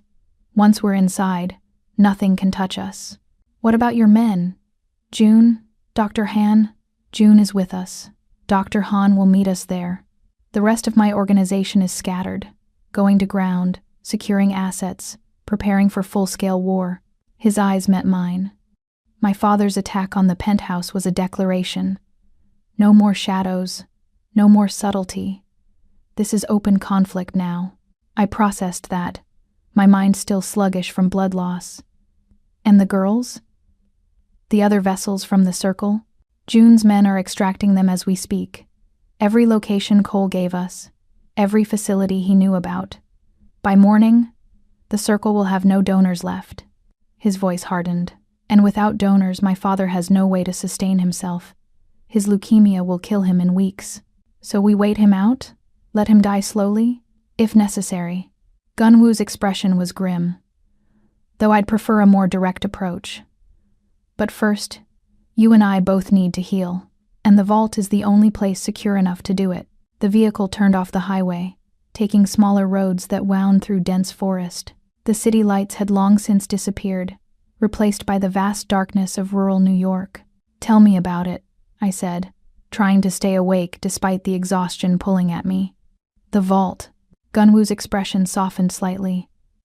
It's old-fashioned, Cold War paranoia made concrete, but it's self-sufficient. Underground greenhouse for food, water from an aquifer, communications equipment, medical bay, everything needed to survive indefinitely. He paused. My grandfather used to take me there as a child, trained me in those corridors, taught me to shoot in the firing range. It was his fortress, his legacy. But I retrofitted the airlocks and changed the biometrics 2 years ago. And now it's yours. Now it's ours. The correction was gentle but firm. Your Kim family, Rachel. That makes it yours too. Family. The word still felt foreign. For so long, I'd been alone. No parents, no relatives, just me against the world. Now this man was offering not just protection but belonging, a place in a bloodline that came with violence and power and danger, but also with something I'd never had, people who fought for me. The vehicle slowed, turning onto what looked like an old service road. Trees pressed close on both sides, branches scraping against the armored hull. Then we stopped. June got out, and I heard him working outside. The sound of something heavy moving, metal on metal, a hidden entrance being opened. We're here, Gunwoo said. The vehicle moved forward again, descending now. The angle was steep enough that I had to grip the seat to keep from sliding, down and down, into the earth itself. The temperature dropped, the air taking on that underground quality. Still, heavy, untouched by wind. Finally, we stopped. June opened the door, and I saw where we were. A massive space carved from living rock. Concrete reinforcements, heavy blast doors that looked like they belonged on a military installation. Generator lights flickered on, illuminating a complex that seemed to go on forever. Corridors branching in multiple directions, storage areas stacked with supplies, living quarters visible through open doorways. Welcome to the Iron Vault, Gunwoo said. June helped me out of the vehicle, supporting my weight when my legs proved shakier than expected. Gunwoo emerged more slowly, his movements careful. We were both wounded, both weak. Two broken people retreating to a fortress built to withstand the end of the world. The medical bay is this way, June said, leading us down a corridor. Dr. Han should arrive within the hour. I'll get you both settled. The medical bay was impressive. A fully equipped surgical theater, complete with monitoring equipment, pharmaceutical storage, and 2 hospital beds. Someone had prepared it recently. The sheets were fresh, the equipment humming with power. I sank onto one bed gratefully. The transfusion bag was nearly empty. Dr. Han had been slowly replacing the fluids I'd lost, but I still felt hollowed out, weak, like my body was running on fumes. Gunwoo took the bed beside mine, and for a moment we just existed there. 2 survivors, bloodied but alive, hidden beneath the earth. Thank you, he said quietly, for what you did, coming after me, giving me your blood. You could have stayed safe in that panic room. You would have died. Yes, but you would have lived. His eyes found mine. Most people would have chosen survival. I'm not most people. I met his gaze steadily. And you're not just anyone. You're... I stopped, not sure how to finish. What was he to me? Savior? Family? Something more complicated that I didn't have words for? I know, he said softly, saving me from having to explain. I know. June returned with water and what looked like protein bars. Eat. Both of you. Dr. Han's orders until he arrives. We obeyed, too tired to argue. The food was bland but functional, and my body accepted it gratefully. I was halfway through my second protein bar. Gunwoo had turned his back to me, rummaging through the medical cabinet. I heard the snap of a glass vial and the hiss of a syringe. But before I could ask what he was taking for the pain, the lights went out. Total darkness. The kind that exists only underground, where no natural light penetrates. The medical equipment died mid-beep. The gentle hum of the generators cut off like someone had thrown a switch. June? Gunwoo's voice was sharp in the sudden silence. I'm here. Don't move. Let me check. Then a new light appeared. Dim, red. Emergency lighting kicking in. It cast everything in blood-colored shadows, transforming the medical bay into something from a nightmare. And through the open doorway, I heard something that made my blood freeze. Slow, deliberate footsteps, multiple sets, coming closer. We have company, June said, his voice tight. The main entrance has been sealed from inside. We're locked in. That's impossible, Gunwoo said. The access codes. Were mine first, boy. The voice came from the doorway. Old, rough with age and sickness, but carrying undeniable authority. A figure appeared in the red emergency light. Skeletal thin, leaning on a cane, hooked to a portable oxygen tank that wheezed with each breath. But his eyes were sharp and cruel and triumphant. The chairman, Gunwoo's father, the man who hunted my bloodline across a century. Hello, son, the chairman said. Welcome home. Behind him, more figures appeared. Armed men, not tactical gear this time, but street clothes, the kind of muscle that worked in shadows, not battlefields. We were trapped, sealed in a bunker with the man who'd ordered my torture. With nowhere to run, no way out. The Iron Vault, Gunwoo's ultimate fortress, had become a tomb, and the chairman was here to bury us in it. The chairman looked like death walking, not the metaphorical kind, the literal, medical kind. His skin had the translucent quality of parchment stretched too thin over bone. Liver spots mapped his skull like continents on aged paper. The oxygen tank wheezed beside him, each breath a labored rattle that echoed in the red emergency lighting. But his eyes, those remained sharp. Predatory. The eyes of a man who'd built an empire on other people's suffering and saw no reason to stop now. You always were sentimental, Gunwoo. The chairman's voice scraped like rust. Bringing the vessel here. To my fortress. Did you think I wouldn't find you? Gunwoo moved, or tried to. His hand went to his side where the bullet wound hadn't fully healed, where he'd given too much blood too recently. His body betrayed him, swaying, and I saw the weakness he'd been hiding. This was never your fortress. Gunwoo's voice stayed level despite his pallor. You lost it when you tried to have me killed. I lost nothing. The chairman tapped his cane against concrete. I simply waited, watched you play at being psycho while I rebuilt in the shadows, and when I needed donors, his gaze slid to me, clinical and cold. I took what belonged to me by blood. The possessiveness in those words made my skin crawl.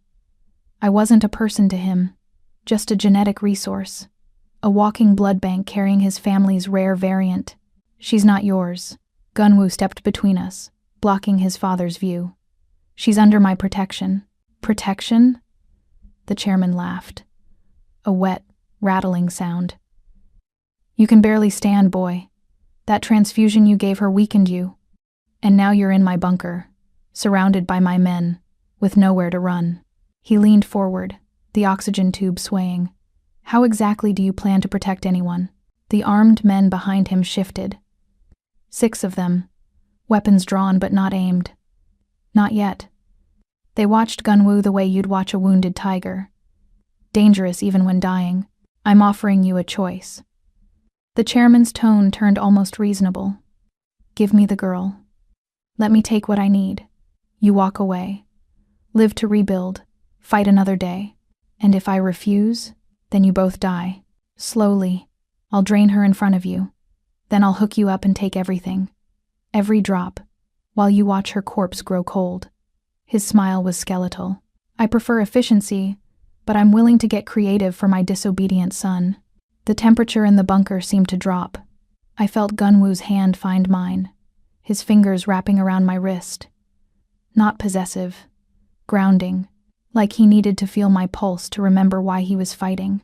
There's a third option, Gunwoo said quietly. The chairman raised an eyebrow. Oh?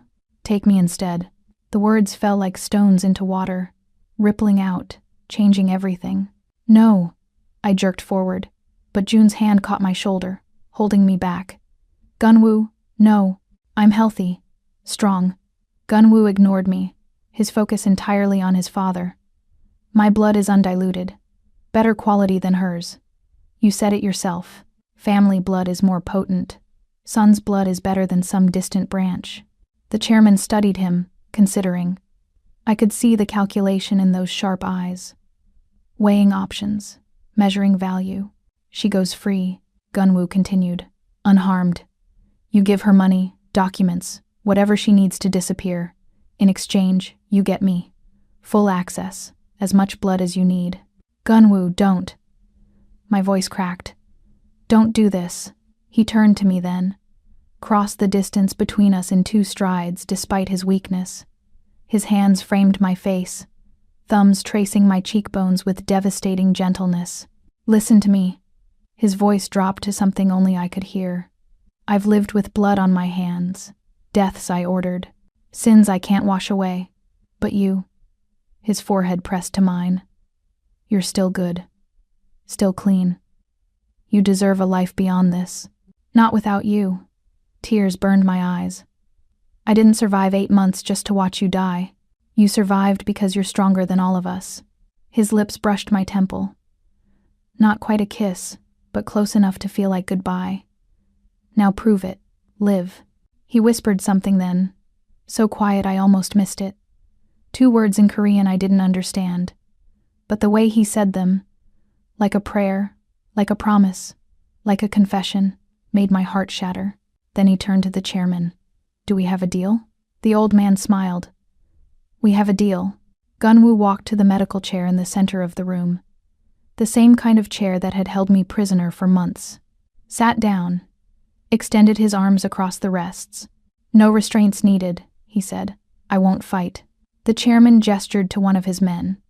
A thin man with a medical bag who moved with clinical efficiency. Not a street thug. A trained professional. How many times had he done this before? I tried to go to Gunwoo, tried to run to him, but June held me back, his grip iron despite his own injuries. Let her watch, the chairman said. Let her see what sacrifice looks like. The medic worked quickly, needles into both of Gunwoo's arms, IV lines connecting him to bags, then to a machine, then to the chairman's wheelchair-mounted transfusion setup, a closed loop. Father feeding on son. Gunwoo's eyes found mine across the room. He didn't look afraid, didn't look resigned. He looked peaceful, like he'd finally found absolution for sins he'd been carrying too long. I mouthed the words, "Don't leave me." He smiled, that devastating smile that had first caught me in Grand Central, and mouthed back, "Never." Then the chairman gave the order. The machine activated, and Gunwoo's blood began to flow. The sound was hypnotic in its horror, the soft whir of the transfusion pump, the steady drip, drip, drip of blood moving through clear tubes, Gunwoo's pulse visible in the crimson flow, each heartbeat pushing life from his body into his father's. I watched the chairman's color improve almost immediately. His skin pinked, his breathing eased. The oxygen tank's wheeze quieted as his lungs remembered how to function properly. Gunwoo's blood was medicine. Liquid salvation for a dying man. And it was killing the man I couldn't finish that thought. Couldn't name what had grown between us in days that felt like lifetimes. But watching his life drain away, I felt it like a physical wound. Magnificent. The chairman closed his eyes, savoring the sensation. I can feel it already. Strength, clarity, This is what I've been missing. Not that diluted mongrel blood from the girl.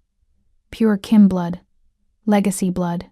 Gunwoo's lips were already losing color. His chest rose and fell too quickly, his body trying to compensate for the volume loss. But he stayed silent, watching me with eyes that held no regret. You should be grateful. The chairman continued, his voice stronger now. Your death has purpose. You're giving your father life. There's honor in that. Honor. Gunwoo's voice was soft but cutting. Is that what you call it? I call it survival. The chairman opened his eyes. I built this empire. I bled for it. I won't surrender it to death or to an ungrateful son who thinks mercy is strength. Mercy isn't weakness. Gunwoo's head lolled slightly. He was fading. You taught me to be ruthless, but you forgot to teach me when to stop. Because there is no stopping. Not for men like us. The chairman leaned forward. Power is maintained through strength, through taking what you need. You were too soft, too willing to modernize, to legitimize. You made us weak. I made us sustainable. Gunwoo's breathing was labored now. Your way was dying. I saved us. By betraying tradition, by showing mercy to enemies, by... The chairman coughed, just once, a wet, rattling sound. Then again, his hand went to his throat, his eyes widened. Father? One of the guards stepped forward. The chairman coughed harder. Blood speckled his lips. His body convulsed, not gradually but violently, like someone had electrocuted him. And Gunwoo smiled. It was terrible, beautiful. The smile of a man who'd just won by losing everything. What? The chairman tried to speak, but his throat was closing. What did you... Warfarin. Gunwoo's voice was dreamy, distant. Massive dose. Injected it before we entered the main chamber. The doctor will find the needle mark eventually. His smile widened. You're not the only one who knows how to poison blood, Father. Horror and understanding crashed through me simultaneously. The whispered Korean words. Poisoned chalice. He'd made himself toxic. A Trojan horse, giving his father exactly what he wanted, and killing them both. You! The chairman was seizing now, his body rejecting the blood that was supposed to save him. You killed us both. You insane. Not insane. Practical. Gunwoo's eyes were closing. You taught me that family is everything, so I'm taking you with me. The Kim bloodline ends here. With us. No more monsters. Gunwoo. I finally broke free from June's weakening grip, running to him. Why would you? What did you? His hand found mine, squeezed weakly. Couldn't let him have you. This way. You're free. Both of you. All the girls. He's the head of the circle. With him gone. You're dying. Tears poured down my face. You poisoned yourself. Vitamin K, he whispered. In the medical supplies. Antidote. But you'll need. He coughed, and blood appeared at the corner of his mouth. Need to work fast. I don't. Don't know how long. The chairman collapsed. His men rushed to him, but I could see it was too late. His blood was too thin to clot. He was bleeding from everywhere. Nose, eyes, mouth, internal hemorrhaging. The warfarin was eating him alive. And Gunwoo was next. Where? I grabbed his face, forcing him to focus. Where are the supplies? Crash cart, yellow cabinet. His eyes rolled back. No. I slapped him. Not hard, but sharp enough to pull him back. Stay with me. Gunwoo. Look at me. His eyes fluttered open, barely focused. I spun to June. The medical supplies. Now. But June was staring at something behind me. His face went pale. I turned. Officer Cole stood in the doorway, gun drawn. He'd been here the whole time, one of the chairman's shadows. For a heartbeat, the old instinct paralyzed me. The conditioning ingrained over 8 months of terror slammed back into place. Freeze. Be invisible. Don't make eye contact.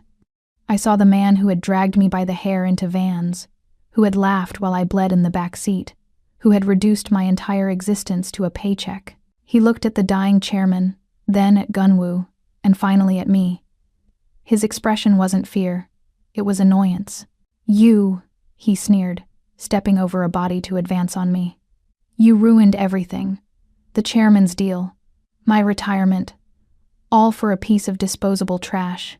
He raised his weapon, aiming not at me, but at Gunwoo's unconscious form. I guess I'll salvage what I can. Something inside me fractured.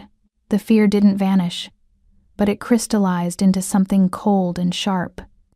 I looked at Gunwoo, dying because he refused to let me be disposable, and I realized I was done being a ghost.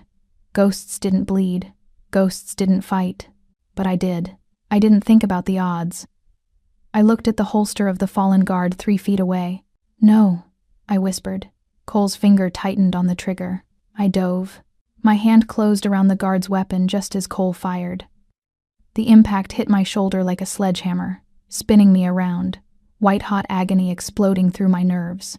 The force slammed me against the concrete floor. My vision grayed, but I didn't let go of the gun. The weight of it felt heavy, foreign, and absolutely necessary. I rolled onto my back, raising the weapon with trembling hands. Cole was staring at me, shock replacing the annoyance. He hadn't expected the cargo to fight back. I locked eyes with him. I wanted him to see me. Not the victim in the rearview mirror. Not the investment. Me. I am not yours, I snarled. I pulled the trigger. The recoil jarred my injured shoulder, but I didn't stop. Crack. The first shot hit him in the chest, staggering him. Crack. The second hit him in the stomach. He doubled over, the look of arrogance dissolving into confusion. Crack. The third shot was for the nights I'd spent praying for death. It took him in the throat. Cole collapsed backward, his gun clattering uselessly across the floor. He choked, hands clawing at his neck, eyes wide and terrified as the silence of the bunker rushed back in. I lay there for a second, breathing hard, the smell of gunpowder stinging my nose.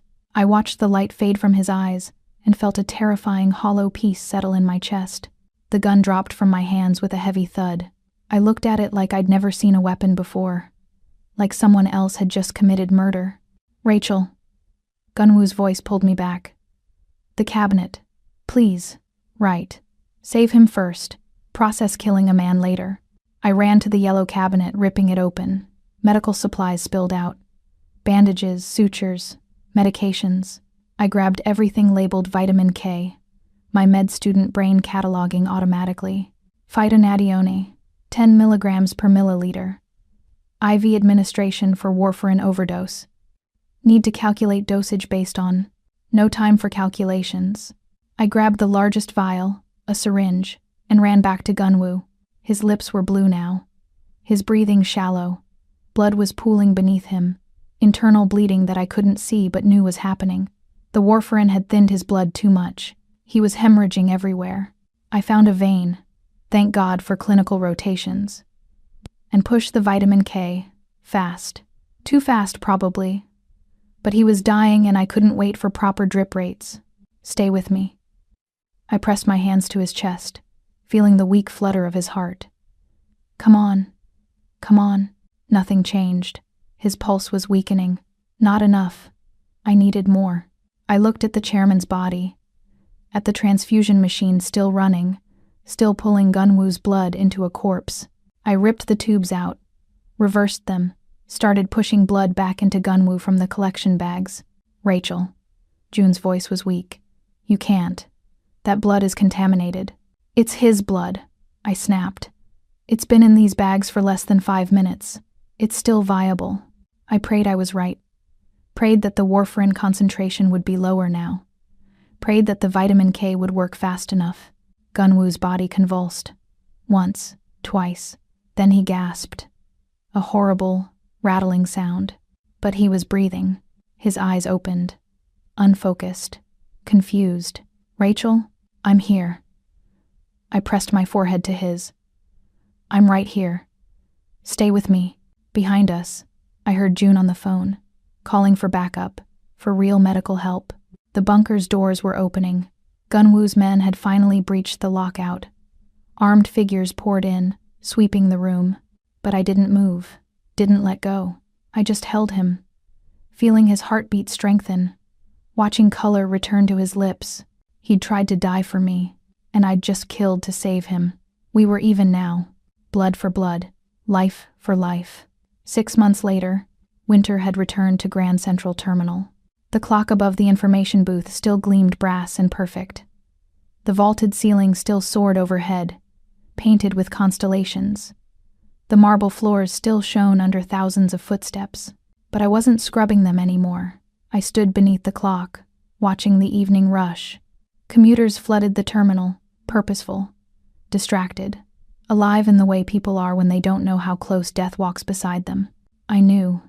I'd felt death's breath, had watched it circle the man beside me. The wool coat I wore whispered against my legs as I shifted. Cashmere, dark gray, tailored. The price tag would have fed the girl I used to be for a decade. Not probably. Definitely. My reflection in the brass directory showed someone I barely recognized. Healthy, strong, hair no longer lank but styled, skin glowing. The scar on my cheek was still visible. Would always be visible. But it looked different now. Not a brand. A mark of survival. You're thinking too loud. His voice came from behind me, close enough that I felt the words against my ear. I turned. Kim Gunwoo stood there, dark coat open over a charcoal suit. The winter wind had tousled his hair. A thin scar ran down his left arm, the only visible reminder of the warfarin poisoning, but I knew there were others.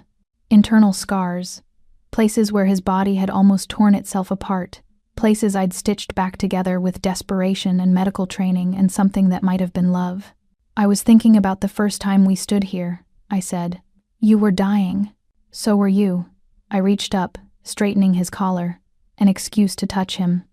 I always needed excuses. You just hid it better. His hand caught mine, thumb tracing the pulse point at my wrist. I'm not hiding anything anymore. It was true. The past 6 months had been reconstruction. Not just of his organization, though that had happened too. With the chairman's death leaving a power vacuum Gunwoo had filled completely. But reconstruction of ourselves. 2 broken people learning to fit together without cutting each other on the sharp edges. The hearing is tomorrow, I said quietly. Officer Cole's death. My testimony. Self-defense, they'd said. Justified. But I'd still killed a man. Still pulled a trigger and watched life leave his eyes. I'll be there. Gunwoo's free hand came up to cut my jaw, tilting my face toward his. Every moment. You won't face it alone. I know. And I did. That was the thing about us. We'd built something strange and violent and unbreakable. A foundation of blood and survival. What about the circle? Dismantled. His thumb traced the scar on my cheek. Not flinching. Not pitying. Just acknowledging. Dr. Yoon is facing trafficking charges. The facility has been seized. The other girls, his voice softened, are all in protective custody, safe, healing, free. Free. Such a simple word for something so complicated. I'd spent months in therapy, processing what had been done to me, processing what I'd done in response. The nightmares were less frequent now, the panic attacks manageable. I could breathe without checking over my shoulder. Most days. And medical school? Gunwoo asked. I smiled. I start next month. Johns Hopkins agreed to readmit me. Full scholarship. Apparently having a letter of recommendation from the psycho carries weight. I merely suggested they reconsider. His mouth quirked. Very politely. You threatened to donate so much money they'd have to name a building after me. Semantics. I laughed. The sound echoed in the terminal's vast space, and I saw heads turn, people recognizing us, the ghost and the reaper. The tabloids called us, the mob boss and the woman he'd killed his father to save. They didn't know the half of it. Gunwoo's expression grew serious. I need to tell you something. Tension coiled in my stomach. What? I'm trying to go legitimate. The organization. I'm transitioning it, cleaning up the operations. It'll take years, but... He paused. I don't want you to wake up one day and realize you've tied yourself to a criminal empire. Little late for that. I traced the tattoos visible above his collar. Besides, I knew what you were the moment you caught me. I chose you anyway. You chose survival. No. I met his eyes. I chose you. There's a difference. Something shifted in his expression. vulnerability breaking through the careful control. Rachel, I love you. The words came out steady. Sure, I know it's complicated. I know we're built on blood and trauma. I know a therapist would probably say this is unhealthy. But I don't care. I love you. He stared at me, silent. And for a moment, I thought I'd miscalculated. Thought maybe what we had was protection and gratitude, but not. Then he kissed me, not gentle, not careful. A claiming, a promise. His hands fisted in my coat, pulling me closer, and I tasted 6 months of restraint breaking, 6 months of dancing around what we both felt but were afraid to name. When he pulled back, his forehead pressed to mine. I fell in love with you in that bunker, when you refused to let me die, when you turned yourself into a doctor and a warrior and saved my life with nothing but stubbornness and medical training. His breath ghosted over my lips.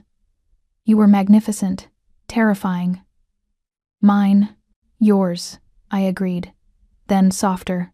As long as you're mine, always. The clock above us chimed. 7 o'clock. The evening rush was thinning. Gunwoo stepped back, but his hand found mine, fingers interlacing. Come on! June made dinner. June cooks. June does everything. He guided me toward the exit. He also wanted me to tell you the final count came through, from the Circle's financial records. I tensed. How many? 47. His jaw clenched. 47 women over 15 years. Some survived, some didn't. We're still locating them. Still offering support. 47. 47 lives stolen. 47 stories like mine. But also, 47 reasons to keep fighting. I want to help, I said. When I finish school, I want to open a clinic, somewhere safe, for women who've been trafficked, who've been hurt, who need medical care without questions. Gunwoo stopped walking, looked at me with something that might have been awe. You want to become a doctor for the broken? I am the broken. I touched my scar. Who better to understand? He kissed me again, softer this time, reverent. I'll fund it, every dollar, every resource, whatever you need. We stepped out into December cold. The city stretched before us, bright and dangerous, and ours. A car waited at the curb, black, sleek, June at the wheel. As we slid into the back seat, Gunwoo's arm came around me, pulling me against his side. I fit there perfectly, like we'd been designed to hold each other. I have one question, I said as we pulled into traffic. Ask. Those words you said in the bunker, in Korean. What did they mean? He was quiet for a moment. Then, poisoned chalice. I was warning you what I'd done. And the other words? Earlier, when you were saying goodbye. His hand tightened on my shoulder. Those weren't goodbye. Then what were they? He turned, his dark eyes meeting mine. They were a promise. Wait for me. Because I knew. Even dying, even poisoned. I knew you wouldn't let me go. Tears pricked my eyes. You trusted me to save you. I trusted you to fight. That's who you are, Rachel. A fighter. He wiped a tear from my cheek with his thumb. The ghost who became a warrior. The vessel who broke her chains. The woman who killed to protect what's hers. I leaned into his touch. I'm not that strong. Yes, you are. He kissed my temple. You survived 8 months of torture. Survived the Circle. Survived me. You're stronger than any weapon I've ever carried. The car drove through Manhattan. Past Grand Central. Past the hospital where I'd start my residency. Past the tunnels where I'd hidden and suffered. Past all of it. Into something new. Where are we going? I asked. Gunwoo smiled. Home. Home. Not a penthouse. Not a fortress. Just a brownstone in Brooklyn he'd bought last month. Quiet. Normal. A place where the psycho and his partner could pretend to be ordinary people, even though we both knew we'd never be ordinary. We were blood and violence and survival. We were the ghost and the reaper. We were two broken pieces that had fused into something unbreakable. And as the city lights blurred past the window, his hand steady in mine, I realized something. I'd spent 8 months as a ghost, but he'd caught me when I fell. And now I stood, strong enough that he'd never have to fall alone. We were each other's salvation, and in this dark, violent world, that was the closest thing to grace we'd ever find.